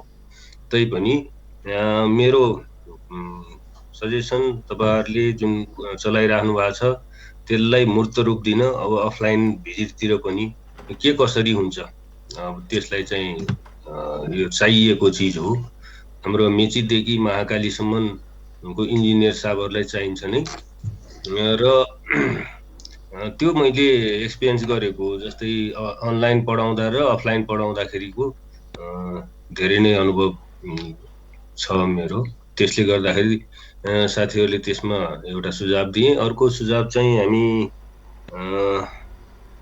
स्ट्रक्चरमा जुन स्क्यू देखाइरहनु भएको थियो देवेन्द्रजीले, त्यसको पनि थोरै पछिको सेमिनारमा इन्क्लुड गर्नु होला, किनभने स्क्यू हुने बित्तिकै त्यहाँ चाहिँ ग्रिड स्ट्रक्चरहरू चेन्ज हुन्छ र हुने त केही पनि होइन, त्यो एङ्गलले गर्दा डेभिएसन हुने हो। त्यसलाई पनि छुट्टै अनलाइन सेमिनार गराएर गराउनुहुन्छ। र साथै अर्को कुरा, उहाँले जुन पिन जोइन्टहरू राख्नु भएको थियो स्ट्याट प्रोमा मैले देखेको थिएँ, जहाँनिर गर्डर रेस्ट हुन्छ, मेबी अब this will not work as there is bearing है। बेरिङ छ भनेपछि त्यहाँ चाहिँ रिजिड सपोर्ट मान्न सकिँदैन। त्यो पार्सल फिक्सिटी कसरी रिलिज गर्ने भन्ने कुरा साथीहरूले गर्नु पर्ला र देवेन्द्रजीले त्यसलाई इन्कर्पोरेट गरिहाल्नुहुन्छ। त्यो भनेको चाहिँ उहाँले देखाउनु खोज्नुभएको हामीले जुन डिजाइन गर्छौँ एक्सलमा त्यो चाहिँ भ्यालिडेट हुन्छ कि हुँदैन, मलाई त्यस्तै लाग्यो। स्ट्याट प्रोमा भ्यालिडेट हुन्छ कि हुँदैन। अब स्ट्याट प्रो मात्रै छैन, सेसाई ब्रिज छ, सिमिलरली स्यापमै गर्न सक्नुहुन्छ। त्यो भनेको एफइएम का टुल हुन्। फेरि पनि मेरो सबै पार्टिसिपेन्ट्स यहाँ जति हुनुहुन्छ सबैलाई के भन्छु भने हामीले म्यानुअल गरेको चिज जहिले पनि अगाडि नै हुन्छ। तर किन हामीले यस्तो सेमिनारहरू किन एटेन्ड गर्नुपर्छ भनेपछि फेरि पनि म्यानुअल गर्दा गर्दै पनि स्ट्याटमा चाहिँ हामीले 3D जेनेरेसनको चिजहरू एकैचोटि दिन सक्छौँ। त्यहाँ चाहिँ स्ट्याट एडिटरबाट दिन पनि सक्छौँ, उहाँले देखाउनु भयो। त्यसमा ऊ लाग्यो भने तपाईँहरूको मोडलिङ अफ ब्रिज भन्ने छ, त्यसमा पनि सोझै डाइरेक्ट दिएर गर्न सक्छ। अहिलेको उसमा चाहिँ तपाईँहरू धेरै लक्की हो। अहिलेको जेनेरेसनमा जुन मास्टर गरिराख्नु भएको छ, ब्याचलर गरिराख्नु भएको छ, उहाँहरूलाई हाम्रो जस्तो फर्स्टमा 10मा नै गर्नुपर्ने छैन, कुनै प्रोग्राम रिटर्न गर्नुपर्ने छैन। त्यसलाई चाहिँ अब एनसिसमै जानुहुन्छ, वर्क बेन्चहरू छ, अनि हरेक टुलहरूमा तपाईँहरूको विन्डो बेस्ड छ। त्यसले गर्दाखेरि तपाईँहरूले जति सक्यो यो लकडाउनको टाइममा आफूलाई जस्तै पनि जस्तै व्यस्तताको उसमा पनि क्लासहरू होला जे होला, तै पनि थुप्रो टाइम हामी घरमा बिताइरहेको छौँ। यो अवस्थामा आफ्नो अपर्च्युनिटीहरूलाई तपाईँले गर्नुहुन्छ। र अर्को कुरा मेरो सजेसन के छ भने अझ पनि देवेनजीले जुन टी गर्डर भन्नुभयो, जुन चाहिँ अहिलेको कन्भेन्सनल ब्रिज हो, जसलाई चाहिँ हामीले अब आइआरसीतिरबाट गर्छौँ, धेरै कुराहरू यसमा पनि अब आरसिसी ब्रिज चाहिँ 25 मिटरभन्दा एक्सटेन्सन गर्न सकिन्न। त्यसको लागि के गर्ने, अनि त्यसपछि चाहिँ प्री स्टेजमा गइहाल्ने हो कि अरू केही छ कि, त्यो कुराहरू नट ओन्ली अब सरकारी पक्षबाट मात्रै नभएर अहिले अरू सरहरू पनि बोल्नुहुन्छ। त्यो मात्रै नभएर हामीले पनि एउटा रिसर्चको तरिकाले एक्सटेन्सन गर्न सक्छौँ कि लेन्थ एक्सटेन्सन गर्ने कि, त्यसलाई सोध्नु पर्ला। र कोडहरू त हरेक कोडहरू म त नट ओन्ली आइआरसी अरू कोडहरू पनि हेरेर त्यसको चाहिँ भ्यालिडेट गर्न सक्नुहुन्छ। कम्पेरिजन गरेर एउटा चाहिँ एक्सेल सिट गराउने, ग्राफ गराउने, त्यसमा लाग्नु होला। र अर्को कुरा जस्तै नट ओन्ली कन्भेन्सनल ब्रिज, त्यो भन्दा पनि हाम्रो चाहिँ अब आर्च स्ट्यान्डिङ ब्रिजहरू हुन्छ, अनि अहिले रिडीमा एक्सक्युट भइरहेछ डिजाइन गरेको मैले, त्यो चाहिँ 3 ट्रिज भन्छ, त्यो ब्रिजहरू भयो। अनि त्यसपछि अहिले कर्णालीको भेरीमा चाहिँ टप चाहिँ 200 मिटर र बेड हाई फ्लड लेभलदेखि 200 मिटर र अर्को चाहिँ स्पान 300 मिटर स्पानको 350 मिटर स्पानको हामीले डिजाइन गरिरहेछौँ। त्यसमा कसरी गर्ने भन्ने कुरामा पनि अलिकता नेपालमा नभएको चिजहरूलाई पनि साथीहरूले आफ्नो छुट्टै मोडेल गराउन सकिन्छ। त्यो भोलि हाम्रो जिम्मा भयो, कहाँ पब्लिस गर्नुपर्छ, कहाँ एक्सक्युट गर्नुपर्छ, कुन ठाउँमा प्रेजेन्टेसन गर्ने, तपाईँहरूको मेहनत खेर जान्छ कि भन्ने चाहिँ नमान्नुहोस्। हामीहरूले त्यसलाई चाहिँ कुन ठाउँमा लगेर तपाईँहरूको चाहिँ त्यसलाई लानुपर्ने हो र प्रेजेन्टेसन गर्नुपर्ने हो, तपाईँहरूले गरेको खेर जाँदैन। र साथीहरू अनेक ब्रिजहरूको गर्नुला, जस्तै अर्को पोन्टुन बेस्ड ब्रिजहरू पनि छ, फ्लोटिङ ब्रिजहरू पनि हाम्रो नेपालमा नभए के भयो त, त्यसमा चाहिँ के अरे हाम्रो चाहिँ सीहरू छैन, तै पनि हामी त्यसमा चाहिँ थुप्रो नलेजहरू पाउँछौँ। त्यसरी गर्नुहोला। र फेरि पनि यो आयोजक टिम एसएनएन र अझ यसको केन्द्रबिन्दु हाम्रो देवेन्द्रजीलाई फेरि बधाई दिँदै यस्तो कार्यक्रमहरू फेरि कन्टिन्यू गर्नुहोस्। र अफलाइनमा पनि तपाईँको इनपुट हुनेछ, हामीले दिनुपर्ने सजेसन पनि हामी दिन्छौँ भन्दै मेरो 2 शब्द यहीँ टुङ्ग्याउँछु। Thank you. हजुर, धन्यवाद प्रोफेसर सर। तपाईँको कुराहरू हामीले सजेसनहरू जुन हजुरले हामीलाई पहिल्यैदेखि डे 1 देखि दिँदै आउनुभएको कुराहरूलाई मनन गर्दै हाम्रो त्यही हौसला साथ हामीले आज पनि 11औं सिरिज निकाल्न सफल भएका छौँ। सरले पहिलो दिनदेखि नै जुन थ्योरिटिकल कुरा, सफ्टवेयर कुराहरूसँग जोड मेलमिलाप गरेर अगाडि बढ्नुपर्छ, सफ्टवेयरलाई मात्र टोटल्ली रिलाय गर्नुहुन्न, यो थ्योरीलाई पनि अलिकति साथमा अगाडि बढेर अनि पेपर पब्लिकेसनहरू जुन चाहिँ अहिले सोसाइटीमा देखिरहेको डिजाइनमा समस्याहरू देखेकोहरूलाई पनि बिस्तारै हामीले सल्भ गर्नुपर्छ भन्ने जुन हौसला दिँदै आइराख्नु भएको छ, त्यसलाई नै हामीले एकदम मनन गरेर सरको आशीर्वाद जस्तै लिएर हामी अहिले पनि राम्रो काम अगाडि बढाउने कोसिस गर्दै आइरहेको छौँ सर। यसको लागि सरकोबाट पनि सपोर्ट आउने दिनहरूमा पनि पाइराख्ने भन्ने आशा गर्दै अब हामी अर्को सरको तर्फ अगाडि बढौँ। यसको लागि अब हामीसँग जगदीश्वर सर हुनुहुन्छ। जगदीश्वर सर पनि धेरै स्ट्रक्चर इन्जिनियरिङ फिल्डमा नाम कमाउनु भएको सर हुनुहुन्छ। उहाँ पनि डिजाइनमा, विशेष गरी डिजाइनमा बस्नु भएको। उहाँले चाहिँ हाम्रो इरिगेसन प्रोजेक्ट, उहाँ चाहिँ डिपार्टमेन्ट अफ इरिगेसनमा कार्यरत हुनुहुन्थ्यो र गौरवमय प्रोजेक्टहरू गरेर आउनु भएको छ। र उहाँको खुबी एउटा के छ भने चाहिँ डिजाइन पनि गर्नुभयो र साइटमा इम्प्लिमेन्ट पनि गर्नुभयो, जसले गर्दा उहाँले आफूले गरेको डिजाइन साइटमा पनि कसरी बन्यो, साइटमा कति च्यालेन्जेसहरू हुन्छ, डिजाइनरले चाहिँ अब डिजाइनमा पेपरमा बनाउन सजिलो छ, फिल्डमा कतिपय समस्याहरू आउँछ, समस्याहरू ट्याकल गर्न कसरी हुन्छ भने उहाँ चाहिँ डिजाइनमा एकदम पोख्त भएको सर मान्नुहुन्छ। र उहाँको पनि ट्रेनिङहरू पनि खुबै अहिले यसो वेबिनारहरू यस्तो बेला पनि धेरै नै आइरहन्छ र उहाँको अर्को विशेष गरी स्ट्रक्चर इन्जिनियरिङको बाहेक उहाँको क्वालिटीमा पनि ठुलो भूमिका छ। उहाँले पनि क्वालिटीमा कम्प्रोमाइजहरू हुन दिनु हुँदैन।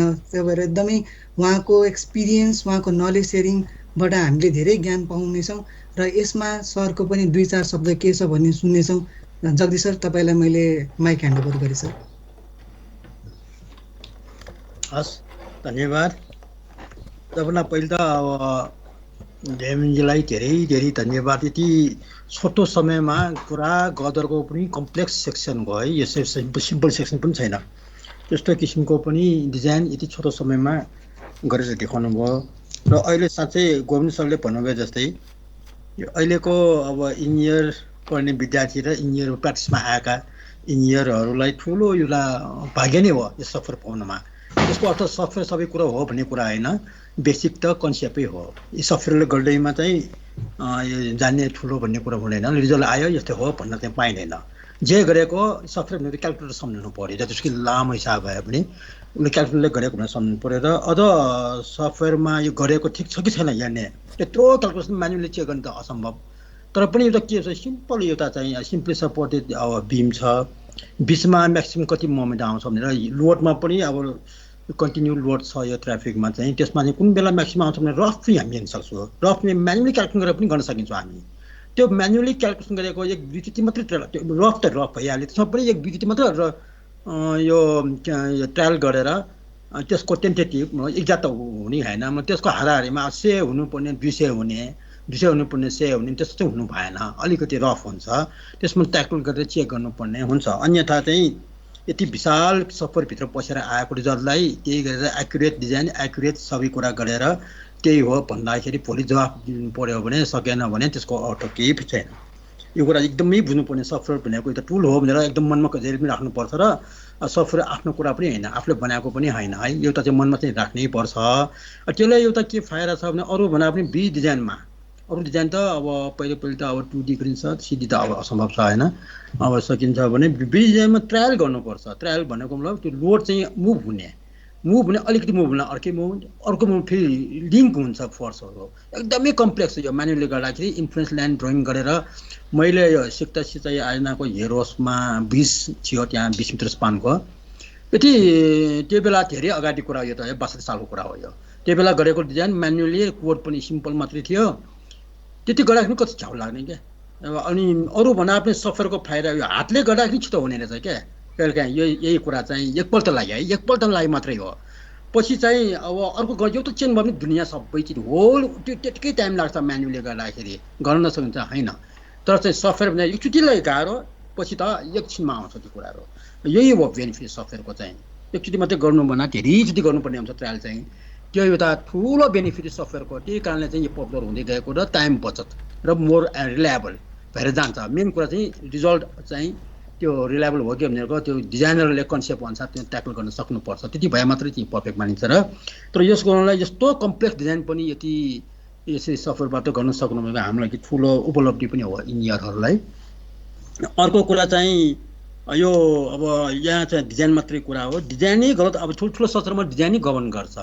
र क्वालिटी जतिसुकै राम्रो भए पनि अलिकति मिस्टेक डिजाइन भए पनि फेल भइहाल्छ। अब सानोतिनो कुराहरूमा, घर कुराहरूमा डिजाइन फेल भए पनि त्यो मिनिममले थानिरहेको हुन्छ, डिजाइन गलत भए पनि क्वालिटीबाट बनाएपछि पनि टिकिरहेको रहेछ। तर चाहिँ यो यस्तो ठुलो स्ट्रक्चर, स्पेसल स्ट्रक्चरहरू जुन कि डिजाइन गाइडलाइन, डिजाइन बेस हुन्छ, त्यसमा चाहिँ गल्ती गर्नै पाउँदैन त्यो। र अर्को कुरा चाहिँ के भन्छ भन्दाखेरि अब दात्रीले मान्छे मार्दाखेरि मिस्टेक भयो भने, अपरेसन गरेको अथवा असुख खुवाइ गलत भयो भने एकजना मान्छे मर्छ भने इन्जिनियरले गऱ्यो भने 100जना 1000जना मर्छ र इन्जिनियरलाई चाहिँ माफी पनि पाउँदैन भन्ने पनि कुरा छ। यो कुरा पनि हामीले चाहिँ मनमा राख्नुपर्ने हुन्छ होइन। त्यसर्थ यस्तो कुरा गर्नलाई धेरै सजिलो चाहिँ हामीले भएको छ। यो त्यो हिसाबमा चाहिँ अब यो क्वालिटीको कुरा चाहिँ यसमा चाहिँ आएको छैन। क्वालिटी भनेको अर्को पाटो भयो, छोटो समयमा डिजाइनको यत्रो ठुलो कुरा पनि सक्नु भनेको ठुलो कुरा हो। यो क्वालिटीसँग सम्बन्ध पनि हुँदैन यसमा चाहिँ। यो डिजाइन कन्सेप्ट बुझेर काम गर्ने मान्छेले पनि यो डिजाइन कसरी गर्यो, के गरियो भने यहाँ एउटा डिस्क्रिपेन्सी कहाँ देखिरहेको लाग्छ भने मलाई चाहिँ फिल्डमा काम गर्दाखेरि डिजाइनको भ्यू अलिकति पनि वास्ता नगर्ने, डाइरेक्ट फिल्डमा जाने, डिजाइन नगरिकन फिल्डमा जाने चलन छ मान्छेहरू। अनि फिल्डमा गएर डिजाइन गर्दाखेरि डिजाइन त फेरि एकदम क्यालकुलेसन भएर बिर्सिन्छ पनि, पढेको बेला त गरिन्छ, पढिसकेपछि प्र्याक्टिस गरेन भने 1 वर्ष गरेन भने सबै बिर्सिँदो रहेछ यो क्याल्कुलेसन भ्यालुहरू यो कसरी फर्मुला गर्छ कसरी कन्सेप्ट गर्छ फेरि चेन्ज भइरहेको छ टाइम अनुसार चाहिँ कोड चेन्ज भइरहेको छ अरू डिजाइन कन्सेप्ट चेन्ज भइरहेको छ अब यस्तो कुरा त कहाँ छ नगरेपछि अनि डिजाइन काम गर्ने मान्छेले चाहिँ त्यो पटक्कै बुझेको हुँदैन आफ्नो हिसाबले यो यस्तो होला भनेर चाहिँ चेन्ज गर्न सबै कुरा त डिजाइनले दिएको हुँदैन सुतिरहेको हुन्छ शान्तिमा कुराहरू यस्तो होला भनेर यो मानेर कुरा भनेर गर्दाखेरि ठुलो चाहिँ लस हुने चान्स पनि हुन्छ त्यो एउटा चाहिँ डेन्जर देखिन्छ तसर्थ मेरो सुझाव के छ भन्दाखेरि फिल्डमा जाने साथीहरूले टोटल्ली डिजाइनलाई इग्नोर गर्नु चाहिँ गलत हुनेछ डिजाइनको अरू नगरे पनि डिटेल गर्न नगरे पनि हरेक चिजहरू कन्सेप्टहरू अझ सक्छ भने डिजाइन काम गर्ने कुराको डिजाइन त आफ्नो हातमा हुनु पर्यो केही कति केही भयो भने कसरी गर्यो के गर्यो र अनि चेन्ज गर्नु पर्यो भने यहाँनिर गर्नु मिल्छ कि यसो यो क्रस चेक गर्ने यसो गरेर अगाडि बढ्दाखेरि ठिक हुन्छ होइन भने डिजाइनर कहाँ कहाँ पुगिसकेको हुन्छ काम गर्ने बेलामा कति वर्षपछि काम हुन्छ अनि को हो पनि थाहा हुँदैन डिजाइनर अनि त्यो हिसाबले गर्दाखेरि फिल्डमा आखिर चाहिँ फेल भएपछि एट्याक गर्ने भनेको त्यो क्वालिटीमा काम गर्ने भन्दा पनि डिजाइनरलाई एट्याक गर्दो रहेछ कसले डिजाइन गरेको नामै सबैको मुखमा चुनिदिँदो रहेछ त्यो जबकि मेन फेल भने क्वालिटीबाट हुन्छ डिजाइन कि मेजर मिस्टेक हुनु पर्यो फ्याक्ट्री पनि छ भइरहेकै हुन्छ अनि होइन भने डिजाइनबाट फेल हुने चान्स एकदमै कम छ मेरो भनाइ चाहिँ म यति भन्दै आफ्नो कुरा फेरि पनि यो धन्यवाद दिन चाहन्छु मेरो मलाई निम्ति आउनु भएकोमा अलिकति म ढिलो पनि भयो इन्ट्री गर्नै नसकेर अनि पछि एकछिन पछि 10-15 मिनटपछि म जोइन भएँ धन्यवाद हजुर धन्यवाद जगदीश सर सरको लोकप्रियता सरको यो मोटिभेसनल स्पिकले चाहिँ हामीलाई जहिले पनि हौसला बढाइ नै रहेको छ सरले पहिलो दिनदेखि नै भन्नुभएको कुरा चाहिँ जहिले पनि सफ्टवेयरमा एउटा डिस्क्लेमर भनेर फर्स्ट पेजमा दिएको हुन्छ त्यो डिस्क्लेमरले के भनेको हुन्छ भने सफ्टवेयरको जुन एनालाइसिस गरेको रिजल्ट चाहिँ सफ्टवेयरले कहिले पनि जिम्मा लिएको हुँदैन त्यो चाहिँ डिजाइनरै आफू नै जिम्मा हुनुपर्छ भनेर लेखेको हुन्छ जसले गर्दा त्यसको रिस्क फ्याक्टर सबै हामी डिजाइनरलाई नै हुने गर्छ र हामी नेपालीहरू अझै पनि के गर्छौँ भने क्र्याक भर्जन चलाउँछौँ जसले गर्दा हामी त्यसमै अब हामीले पाएको रिजल्टहरू कतिको रिलायबल छ भन्ने कुरा पनि हामीलाई त्यति हुँदैन त्यो पनि हामी त्यही अनुसारले डिजाइन गरिरहेछौँ र साथसाथै हाम्रो के अरे साइटमा सुपरभिजन क्वालिटीहरूमा पनि कम्प्रोमाइजहरू गयो भने स्ट्रक्चरमा त्यत्तिकै हानिकारक हुन्छ भनेर सरले पहिलेदेखि नै हामीलाई यो कुरा जानकारी गराउँदै हुनाले गर्दा हामी चाहिँ डिजाइनमा जहिले पनि एकदमै केयरफुल भएर त्यसलाई 2-3 चोटि क्रस चेक गरेर आफ्नो सिनियर एक्सपर्ट्सहरूलाई रिभ्यू गर्न लगाएर त्यसरी चाहिँ हामी काम गर्ने प्याटर्न फलो गरेछौँ र मैले अहिले हाम्रो पार्टिसिपेन्टमा जो डिजाइनरहरू पनि हुनुहुन्छ उहाँलाई पनि यस्तै सरहरूले दिनुभएको ज्ञान गुणका कुराहरू उपदेशको कुराहरू चाहिँ सजेसनहरू चाहिँ फलो गर्नु भनेर अनुरोध गर्दै अनि सरले अरू कुराहरू चाहिँ अर्को एउटा विशेष गरी जगदीश सरले जहिले पनि नलेज सेयर गर्नुपर्छ भन्ने कुरामा बढी जोड गर्नुहुन्छ आफूले जानेको कुराहरू चाहिँ हामीले पनि यो वेबिनार अब फ्री वेबिनारहरू 2 घन्टा दियौँ योभन्दा 11औं सिरिजसम्म हामी आइपुगिरहेछौँ यो भनेको हाम्रो एउटा नलेज सेयरिङको क्रममा हामीले चाहिँ आफूले जानेको बुझेको कुराहरू सिकाउने प्रयत्नहरू गर्दैछौँ यसमा कुनै कुराहरू कमी हुन जान सक्छ कतिपय कुराहरू हामीले सबै कुराहरू कभर अप गर्न सक्दैनौँ त्यही पनि हामीले चाहिँ यस्तो यो समयलाई सदुपयोग गर्दै हामी एक्सपर्ट्सहरूलाई निमन्त्रण गर्दै उहाँहरूको अमूल्य समयलाई चाहिँ लिएर हामीले यस्तो वेबिनारहरू यस्तो नलेज सेयरिङ डिजाइनका कुराहरू लिएर गरिदिरहेको छौँ र यति गर्दै अब म अर्को सरकोमा प्रवेश गर्छौँ अब हाम्रो सर प्यानलिस्टको रूपमा सर हुनुहुन्छ मदन सर पनि उहाँ पनि दुवै फिल्डमा एकाडेमिकमा पनि प्रोफेसनल फिल्डमा दुवैमा काम गरेर पोख्त हुनुभएको हुनुहुन्छ उहाँ चाहिँ हिमालयन कलेज अफ इन्जिनियरिङमा प्रिन्सिपलको रूपमा पनि काम गरेको हुनुहुन्छ र नेपाल टेलिकममा डिप्युटी एमडी को रूपमा पनि काम गरिसक्नु भएको छ र अहिले उहाँको प्रोक्युरमेन्टको एक्सपर्टिजदेखि लिएर स्ट्रक्चरल इन्जिनियरिङको एक्सपर्टिजदेखि लिएर र अझै उहाँको मोटिभेसनल स्पिकिङ उहाँ अझै स्पिकरको रूपमा पनि हामीलाई हौसला बढाउँदै हुन्छ यङ जेनेरेसन हामी जस्तो प्र्याक्टिस भर्खर आएका इन्जिनियरहरूलाई पनि उहाँले धेरै हामीलाई मोटिभेसन दिँदै आउनु भएको छ र यसै क्रममा अब मैले मदन सरलाई आजको वेबिनारको बारेमा 2-4 शब्द बोलिदिन हार्दिक अनुरोध गरेँ सरलाई। हेलो हजुर सर सुनियो होइन सुनिन्छ सर सबै सरहरूलाई पार्टिसिपेन्टहरू सबैलाई नमस्ते र म वास्तवमा एसएनएनलाई चाहिँ मेरो धेरै धेरै धन्यवाद छ किनभने तपाईँहरूले मलाई इन्भाइट गर्नुभयो केही कुराहरू राख्ने चाहिँ मौका दिनुभयो होइन मलाई त अरूभन्दा पनि चाहिँ हाम्रो गोविन्द सर र जगदीश्वर सरले चाहिँ धेरै कुराहरू भनिसक्नु भएको छ अब त्यो चिजलाई चाहिँ दोहोऱ्याउने चाहिँ कुराहरू नगरौँ होइन पहिलो कुरा चाहिँ के भने एसएनएनले चाहिँ एकदमै राम्रो चाहिँ प्रयास गर्नुभएको छ है। तपाईँहरूले चाहिँ कस्तो भने नलेज सेयरिङ चाहिँ नि आफ्नो चाहिँ आफूले जानेको चाहिँ चिजहरूलाई सेयर गरेर होइन अरूलाई चाहिँ पनि तपाईँहरूले चाहिँ जानकारी दिन लाग्नु भएको छ। यो चाहिँ वास्तवमा एउटा एकदमै राम्रो काम चाहिँ सुरुवात गर्नुभएको छ। र रह्यो चाहिँ तपाईँले प्रेजेन्टेसन चाहिँ गर्दा काहीँ अलिकता बिग्रियो या काहीँ अलिकता चाहिँ तपाईँको चाहिँ भनौँ न केही प्रब्लम चाहिँ पर्यो, यो चिजहरूलाई ध्यान नदिनुहोस्। किनभने तपाईँहरूले एउटा चिज के सोच्नुहोस् भने एकैचोटि चाहिँ तपाईँको सबै चिज एकैचोटि पाइँदैन। तपाईँहरूले बिस्तारै बिस्तारै चाहिँ यसलाई यस्तो राम्रै चाहिँ जोड्दै जानु भएको छ होइन। त्यसको लागि चाहिँ म तपाईँहरूलाई चाहिँ धन्यवाद दिन चाहन्छु होइन। र एक दुईवटा चाहिँ कुरा मलाई चाहिँ के भन्न लाग्यो भने मन लाग्यो भने तपाईँहरूले यो पाठहरू चाहिँ सँगसँगै यदि चाहिँ तपाईँहरूले रिसर्चको पार्टहरूमा पनि अलिकता तपाईँहरूले चाहिँ वास्तवमा तयारी गर्ने र त्यस्तो खालको प्रेजेन्टेसन चाहिँ गर्ने जमर्को गर्नुभयो भने अझ गजब राम्रो चाहिँ हुन्थ्यो। जस्तै अब भनौँ न अब तपाईँहरूले चाहिँ अहिले टिबिम चाहिँ गर्नुभयो होइन, टिबिम ब्रिजको चाहिँ गर्नुभयो। अब त्यस्तै चाहिँ तपाईँले भनौँ न बक्स गर्डर चाहिँ र त्यो सँगसँगै चाहिँ प्रिस्टस ब्रिजहरू भयो। अनि अब हाम्रो लागि एकदम नौलो भनेको चाहिँ वास्तवमा चाहिँ केबल स्टेट ब्रिजहरू चाहिँ नेपालमा त्यति धेरै छैन। सायद मलाई लाग्छ एउटा चाहिँ त्यो के भन्छ कर्णाली ब्रिज मात्रै चाहिँ हो कि है, मेरो पनि त्यति राम्रो चाहिँ उस चाहिँ छैन होइन। सायद कर्णालीको ब्रिज नै होला केबल स्टेट ब्रिजहरू। सस्पेन्सन ब्रिजहरू त बिस्तारै चाहिँ बन्न थालेको छ होइन।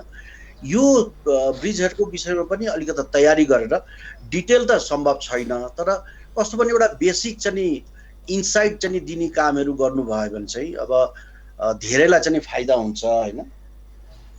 र तपाईँहरूले चाहिँ जे गर्दै हुन्छ मलाई लाग्छ सरकारी कार्यालय या चाहिँ भनौँ न अब जसले चाहिँ यो डिजाइनहरू ब्रिजको डिजाइनहरू चाहिँ गराउने हो उहाँहरूले पनि तपाईँहरूको चाहिँ वास्तवमा एक्सपर्टिजहरूलाई चाहिँ युज गरेर तपाईँहरूको चाहिँ सहयोग लिएर चाहिँ अब भनौँ न देश विकासमा चाहिँ केही कामहरू गर्न चाहिँ अब उहाँहरूलाई पनि सजिलो हुन्छ होइन।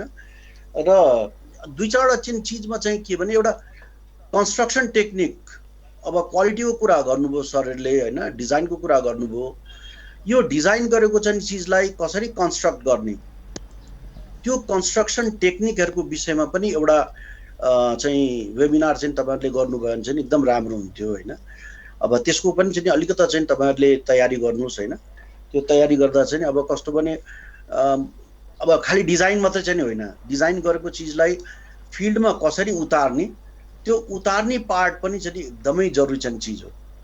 अब त्यो पनि आइडिया चाहिँ भयो भने अब एकजना भर्खर चाहिँ निस्केको इन्जिनियरलाई या भनौँ 4-5 वर्ष चाहिँ अरू फिल्डमा काम गरेको चाहिँ इन्जिनियरहरूलाई पनि धेरै सजिलो हुन्छ होइन। यो चिजहरूको लागि पनि चाहिँ तपाईँहरूले चाहिँ प्रयास गर्नुहोस्। तपाईँहरूको अहिलेसम्मको चाहिँ प्रयासहरू साह्रै राम्रो भएको छ। अब तपाईँहरूले फर्दर चाहिँ अरू सिरिजहरू पनि चाहिँ निकाल्नुहुन्छ भन्ने मलाई पूर्ण विश्वास छ। मैले अब यहाँ पार्टिसिपेट गरिराख्नु भएको चाहिँ हाम्रो इन्जिनियर साहबहरू हुन्छ होइन, सरहरू हुनुहुन्छ। मलाई एउटा चिज चाहिँ के लागिरहेछ भने अब अघि नै पनि सफ्टवेयरको डिस्क्लेमरको चाहिँ कुराहरू भयो होइन। हामी नेपालीहरूले के चाहिँ एउटा सफ्टवेयर चाहिँ अब स्याप या इट्याब्स या स्ट्याट प्रो जस्तो चाहिँ सफ्टवेयरहरू बनाउनै नसक्ने चाहिँ हो त। यो सबैले एकचोटि चाहिँ मनन गर्नुहोस् है। यो कस्तो भने अब तपाईँहरूले धेरैले चाहिँ मलाई लाग्छ सी प्रोग्रामिङहरू पनि चाहिँ पढ्नु भएको छ। हामीले अब यो चाहिँ एकजनाको प्रयासले एकजनाको मात्रै चाहिँ मेहनतले सम्भव नहोला।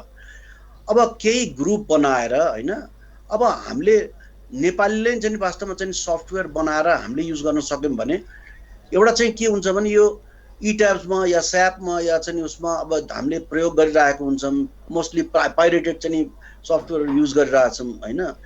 अब अहिलेसम्म त चाहिँ हामीलाई केही समस्याहरू आएको छैन। भोलि गएर त्यस्तो समस्या आउने चाहिँ स्थिति भयो भने त हामीले त वास्तवमा चाहिँ फेरि म्यानुअली चाहिँ गर्नुपर्ने चाहिँ फर्किनु पर्छ। त्यसकारण अब अहिलेदेखि नै चाहिँ त्यो स्थिति आउनुभन्दा अगाडि नै हामी नेपालीहरूले पनि अब तपाईँहरू यति यङ इन्जिनियर हुन्छ, यति अहिलेको यङ जेनेरेसन चाहिँ साह्रै ट्यालेन्टेड पनि हुनुहुन्छ।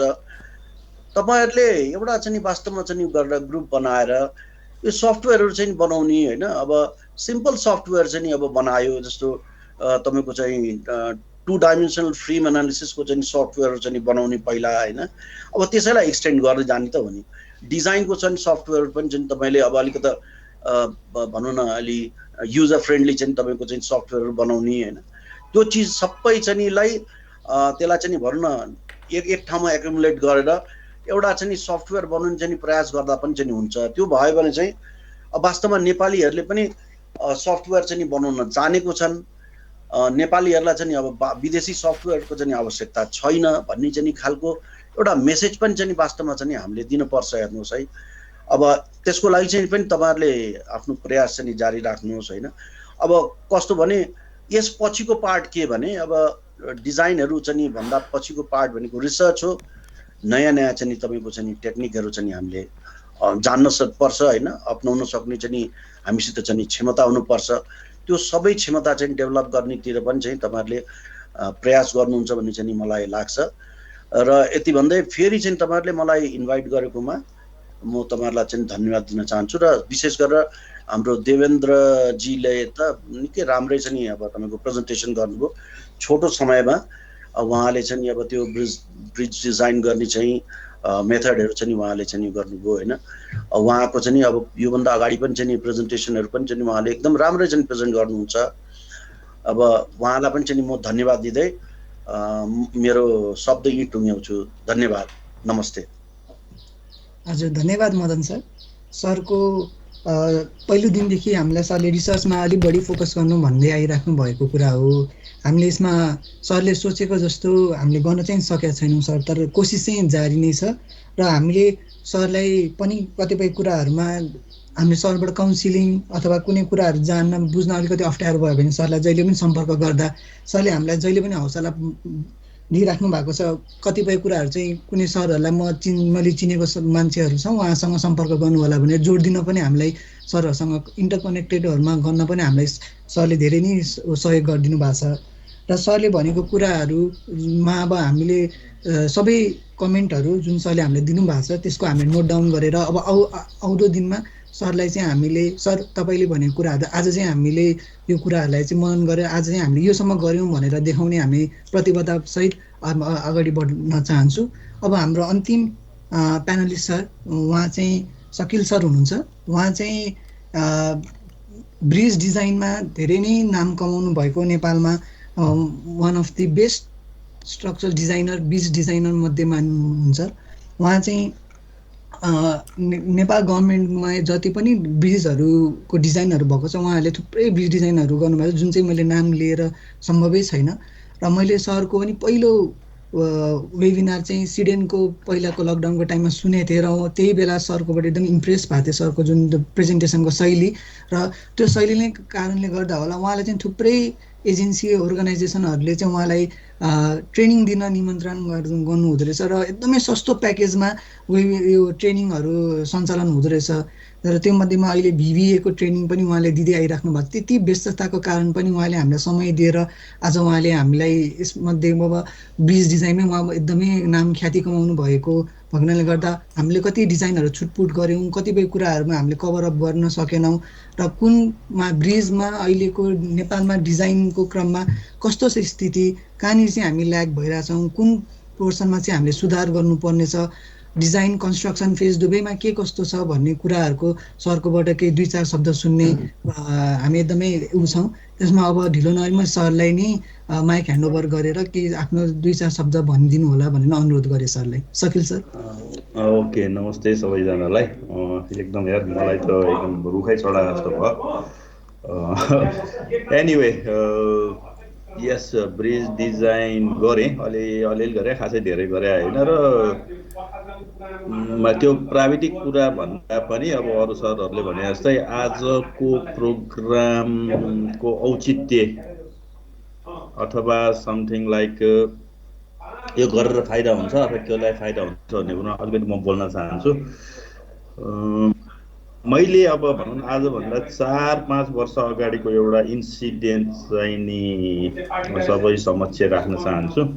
त्यो बेला आइआरसीको डिजाइन कोड चेन्ज भएको थियो, ब्रिज डिजाइन गर्ने कोड। आइआरसी 21 कङ्क्रिटको लागि र IRC 18 प्री स्ट्रेस पुलको लागि थियो, हामीले प्रयोग गरेको थियो बेला। त्यो दुवै वर्किङ स्ट्रेस मेथडमा बेस्ड थियो, आधारित थिए। सन् 2011 देखि नै IRC लिमिट स्टेटमा जाने सुरु भइसकेको थियो, जाने काम IRC 112 भनेर सुरु भएको थियो, भइसकेको थियो। र 5 वर्ष हामी 2015 तिर आउँदासम्म पनि नेपालमा खासै IRC 21 चाहिँ नि रिप्लेस भइसक्यो, हुँदैछ अथवा अब्सोल्युट हुँदैछ र 112 रिपिटमा डिजाइन गर्नुपर्छ भन्ने कुरामा धेरै लिमिटेड मान्छेहरू मात्र अवेर थिए। त्यो बेला मैले 2-4 जनालाई भनेको थिएँ यो गर्नु पर्यो, स्पेसल्ली म यहाँ DOR-बाट कोही पार्टिसिपेन्ट्स छ भने DOR-को लागि के हो सरहरू, यो अब सबभन्दा बढी ब्रिज डिजाइन गराउने भनेको सडक विभाग हो। एकदम वर्षमा 600वटासम्म पनि गराउँथे क्यारे, 300-400 भने त मेजर 99% ब्रिज डिजाइन सडक विभागको हुन्थ्यो। मैले डिपार्टमेन्टमा त्यो ताका यो IRC 21 होइन IRC 112मा जाने बेला भयो, अब एउटा नीतिगत निर्णय नै लिनु पर्यो भन्दाखेरिको पहिलो एन्सर मैले अहिले भने हामी यहाँ कति 70-80-70 जना छौँ कि 60-70 जना छौँ, सबै साको पर्छ होला। द फर्स्ट एन्सर वाज होइन अब यसको वर्कसिट बन्दै गर्छ, एक्सेल बन्दै गर्छ, अब एक्सेल बनिसकेपछि अनि यो नयाँ मेथड चाहिँ सुरु गर्ने भनेर भनेको थियो कि it was the real answer. भनेको हाम्रो ब्रिज डिजाइन भनेको जसले एक्सेल सिट बनाएर डिजाइन गर्यो त्यो चाहिँ डिजाइनर, जसले त्यो एक्सेल सिट छैन ऊ चाहिँ डिजाइनर होइन।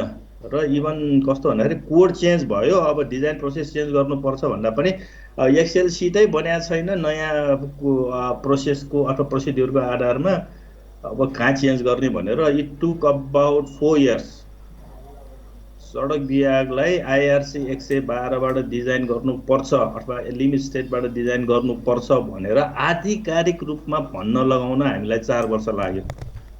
अब यसलाई कसरी लिन्छौँ हामी नै हौँ, सडक विभागको इन्जिनियर पनि हामी नै हौँ, म अहिले बोलिराख्ने पनि हामी नै हौँ, र यो भन्न स्ट्रक्चर नेटवर्क जसले अर्गनाइज गरिरहेछ भाइहरू सबै हामी नै हौँ, मभन्दा अगाडि बोल्ने सरहरू पनि हामी नै हौँ।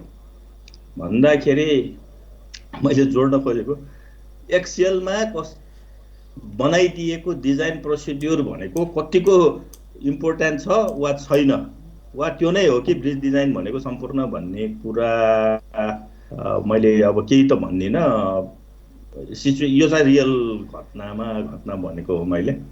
त्यसपछि अर्को अब सफ्टवेयरको कुरा आयो, अनि अर्को एउटा कुरा दोस्रो कुरा एकदम फरक नै छ। अनि ब्रिज डिजाइन गरेर डिजाइन दिँदाखेरि एक्सेललाई PDF मा कन्भर्ट गरेर दिइरहेका छौँ, दिन्थ्यौँ, whatever past present future continuous tense सबैमा त्यही नै हो PDF मा। अनि खै त यो वर्केबल एक्सेल ल्याऊ भन्दाखेरि 90% मान्छे हिचकिचाउँथ्यो, यो एक्सेल दियो भने मेरो अब त्यो रोजीरोटी नै गायब हो कि भनेर, गायब हुने भयो कि भनेर। अथवा एक्सेल मैले बनाएको भोलि अर्को 4 जनालाई एक्सेल दियो भने त्यसले नै ब्रिज डिजाइन गरेर हिँड्छ, अब त्यही एक्सेल युज गरेर। त्यसकारण म एक्सेल चाहिँ दिन्न, खालि PDF भर्सन नन एडिटेबल भनौँ न, नन वर्किङ भर्सन मात्र दिन्छु भन्ने कन्सेप्ट सायद अहिले त त्यति छैन जस्तो लाग्छ मलाई। 10 वर्ष अगाडिको सिचुएसन कल्पना गर्ने हो भने अब यहाँ कतिजना हामीमध्ये धेरैजना 10 वर्ष अगाडिदेखि ब्रिज डिजाइनमा लागेका छौँ भने यो अनुभव कतिको गर्नु भएको छ अथवा गरेका छौँ वा हामीले नै भनेका छौँ त्यस्तो। यी दुईटा कुराहरू एक्सेल होइन, आजको टपिक्स एक्सेल अथवा सफ्टवेयर भनौँ न, अथवा अटोमेसन, कुनै पनि डिजाइन कामलाई अटोमेसन गर्ने सफ्टवेयर भनेको। भनेर हामीले डिजाइन भनेर केलाई भन्यौँ त? सफ्टवेयर चलाउन जान्नेलाई डिजाइन भन्यौँ कि एक्सेलको चाहिँ एडिटेबल भर्सन चलाउन जान्ने र त्यहाँ डेटा इनपुट र त्यहाँबाट ब्रिज डिजाइन भन्यौँ के हो मलाई आजसम्म पनि थाहा छैन। एटलिस्ट मैले भन्न खोजेको हामी यस्तो हुनुपर्छ अथवा हाम्रो इन्जिनियरिङ कमिटी यो सफ्टवेयर अथवा एक्सेल भनेको ब्रिज डिजाइन होइन, ब्रिज डिजाइन भनेको योभन्दा एक लेभल माथिको कुरा हो भनेर चाहिँ नि भन्नुपर्छ। र म एकदम यो मैले यो राम्रो यसको सबभन्दा राम्रो पक्ष चाहिँ आजको प्रेजेन्टेसन हामी फ्रीली गर्दैछौँ।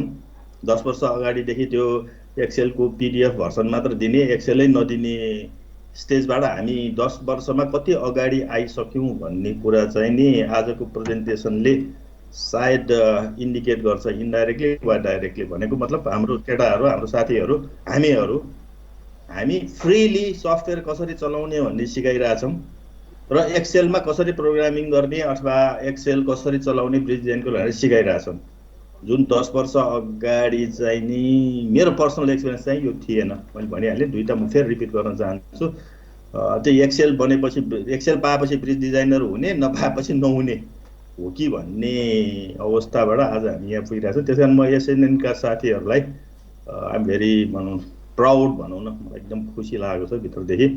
हामी अहिले यो भनेको के पनि होइन, यो भनेको टुल्स हो, टुल्स यसरी चलाउने भन्ने कुरा फ्रीली सबैले जान्नुपर्छ र जानेको कुरा सिकाउनु पर्छ। सबभन्दा इम्पोर्टेन्ट मेरो लागि पनि इम्पोर्टेन्ट हो। मैले विगत 2-3 भनौँ यो लकडाउनभन्दा अगाडि, दोस्रो लकडाउनभन्दा अगाडि पनि मैले दुईवटा ठाउँमा भनौँ न मेरो अझै इच्छा छ, धेरै ठाउँमा फ्रीली सिकाउने भनेको फ्रीली नै सिकाउने हो। फ्रीली सिकाउने, सबैले जानोस् भन्ने अभियानमा लागेको मान्छे पनि हुँ म एउटा। र यो आजको प्रेजेन्टेसन मेरो यो अभियान अथवा मेरो सोचाइसँग एकदम 100% म्याच खाएको छ। Keep it up. र म पनि भनौँ न यदि एसएनएनले अर्को कुनै कार्यक्रम गर्दैछ भने यो सिकाउने, स्पेसली सिकाउने कुरामा म पनि डाइरेक्टली इन्भल्भ हुन चाहन्छु। Let's hope to meet again in this forum. मैले एसएनएनका साथीहरूलाई एकदम wish you all the best भन्दै मेरो भनाइ यहीँ सघाउँछु। Thank you. हजुर, धेरै धेरै धन्यवाद सर, सकिल सर। हजुरले चाहिँ जसले हाम्रो डिजाइनमा भएको जुन ग्राउन्ड रियालिटी नेपालको कन्टेक्स्टमा के कस्तो छ भनेर जुन मन खोलेर तपाईँले सबै कुरा भनिदिनु भयो, त्यो चाहिँ एकदम कमै मान्छेहरूले चाहिँ त्यो कुराहरू चाहिँ व्यक्त गर्न सक्नुहुन्छ यस्तो ओपन सोर्समा। तर सरको जुन हिम्मत, जुन सरले चाहिँ अहिले रियालिटी जुन एक्सप्रेस गर्नुभयो, सायद हामी सबैजनाले त्यसलाई मनन गरेर अब त्यसलाई सुधार्नुपर्छ भन्ने लाग्छ मलाई चाहिँ। र विशेष गरी सरले जुन एउटा कुरा जोड्नुभयो, एक्सेल र सफ्टवेयर चलाउने चाहिँ डिजाइनर नै हो त भन्ने कुरा चाहिँ सब यो सरले चाहिँ एकदम मन छोएकै कुरा गरिदिनु भयो। किनभने जब हामी अन्डर ग्रेडको विद्यार्थीहरू हुने बेला पनि हामीले चाहिँ भोलि जबमा गएपछि के बन्छस्, कहाँ जान्छस् भन्दा चाहिँ हामीले त डिजाइनमा जाने हो, डिजाइन भने यसरी भनिदिन्थ्यो कि त्यो एकदम सजिलो चिज हो, भन्नासाथ सकिहालिन्छ, गरिहालिन्छ भन्ने चाहिँ लाग्थ्यो। तर जब हाम्रो प्रोफेसनल करियरमा जब हामी त्यहाँ छिर्यौँ, त्यहाँ छिरेपछि काम गर्ने क्रममा एकदम थाहा पायौँ कि है डिजाइनर भन्ने चिज त्यस्तो सजिलो कुरा होइन। डिजाइन भन्ने कुरा एकदमै गाह्रो छ, कम्पिटिटिभ छ, त्यसमा धेरै तपस्या चाहिन्छ, एकदम एक्सपिरियन्स चाहिन्छ। त्यो भएर चाहिँ डिजाइनरलाई चाहिँ हामीले एक्सेलमा बसेर सफ्टवेयर चलाउन आउँछ भन्नेमा म एउटा डिजाइनर हो भन्नु चाहिँ अलि सम्भव हुँदैन। त्यसको लागि चाहिँ धेरै मेहनत, धेरै प्र्याक्टिस, धेरै नै गर्नुपर्ने छ। र साथसाथै अरू चाहिँ हामीले चाहिँ सरले जुन कुरा भन्नुभयो, भर्खर फ्रेस भयो पास आउटहरू जुन हुन्छ उहाँहरूलाई चाहिँ हामी जस्तो अलिकति एक्सपिरियन्स, अलिकति थोरै जाने बुझेकोहरूलाई चाहिँ सिकाउनुपर्छ। अहिले हामी चाहिँ ट्रेनिङ इन्जिनियर भएर काम गरेर बल्ल अलिकति इन्जिनियर भयो भन्ने चाहिँ महसुस गर्ने हो। र यो गर्न थाल्यो भने हाम्रोमा डिजाइनको जुन चाहिँ कन्स्ट्रक्सनहरूमा कतिपय स्ट्रक्चरहरू त्यत्तिकै कोल्याप्स भएको देखिन्छ, कति चाहिँ अब कन्स्ट्रक्सन प्र्याक्टिसमा गल्ती देखिन्छ, कतिमा डिजाइनमा गल्ती देखिन्छ है। त्यस्तो केसमा चाहिँ हामीले आफ्नो नलेज बाँड्यौँ भने अब आउने युवा पीडितहरूलाई चाहिँ यो कुराहरू एकदमै हुन्छ। किनभने डे बाई डे कम्पिटिसन बढ्दै गइरहेको छ, सफ्टवेयरहरू पनि अनेकौँहरू आउन थालिरहेछ। त्यही पनि अब हामीले चाहिँ आफूले जानेको बुझेको कुराहरू सिकाउन सक्छौँ भन्ने नै त्यो कुरा ठुलो नलेज सेयरिङ एकदमै ठुलो कुरा हो। जुन सरले चाहिँ अहिले हामीलाई कुरा भनिदिनु भयो, जुन सरले हामीसँग पछि भविष्यमा जोड्ने पनि कुरा गर्नुभयो, त्यसले गर्दा हामीलाई अर्को एउटा हौसला बढेको छ। र अब स्ट्रक्चर नेटवर्क नेपालले जुन चाहिँ स्ट्रक्चर नाममै हामीले नाम राखेका छौँ, स्ट्रक्चर नेटवर्क नेपालमा स्ट्रक्चरको फिल्डमा हामीले सक्दो हाम्रो यो भाइ बहिनीहरू होस् या हामीभन्दा सिनियर सरहरूसँग हामी चाहिँ एउटा नेटवर्क, इन्टरकनेक्सन, नेटवर्किङ बढोस्, एउटा कमिटी फर्म होस्, एउटा फोरम जस्तै होस् भनेर चाहिँ हामीले एउटा भिजन देखेको हो।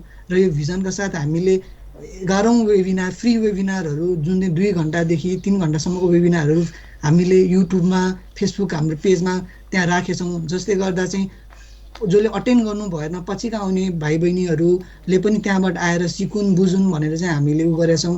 कतिजनाले हामीलाई इमेल गर्नुहुन्छ, उसमा फेसबुकमा मेसेज गर्नुहुन्छ, त्यहाँबाट नै हामीले उहाँहरूलाई सिकाइरहेछौँ। जुन चाहिँ हामीले चाहिँ सोसाइटीलाई चाहिँ एउटा राम्रो स्ट्रक्चर इन्जिनियरहरू निस्कियोस् भन्ने चाहिँ हाम्रो ऊ हो। यति भन्दै आज हामीले लामो समयसम्म हामीले डिस्कस गऱ्यौँ र अहिले सरले भने जस्तै आजको देवेन्द्र दाईलाई चाहिँ धेरै धेरै धन्यवाद, जसले चाहिँ यति राम्रो प्रेजेन्टेसन दिनुभयो। सबै सरहरूलाई पनि अब हाम्रो पार्टिसिपेन्ट सरहरूबाट विशेष गरी क्वेसनहरू आउला भन्ने जुन हामीले आश गरेको थियौँ, क्वेसनहरू चाहिँ त्यति आउन सकेन र क्वेसनहरू नआए तापनि सरहरूले हामीलाई फेसबुकमा अथवा इमेलबाट सरहरूले हामीलाई यदि क्वेसन राखिदिनु, सर विशेष गरी हाम्रो प्यानलिस्ट सरहरूको माथि पनि कुनै क्वेसन छ भने हामीलाई इन्फर्म गर्नु, हामीले सरहरूलाई फरवर्ड गरिदिउँला त्यो इमेलहरू। जसले गर्दा तपाईँको जिज्ञासा नै हामीले चाहिँ सकेसम्म तपाईँको जिज्ञासाहरू क्लियर गर्ने प्रयत्न गर्छौँ। र यति भन्दै आजको वेबिनार सेसन यहीँ टुङ्गाउने घोषणासहित आज म यहीँबाट बिदा हुन्छु। हस्, धन्यवाद।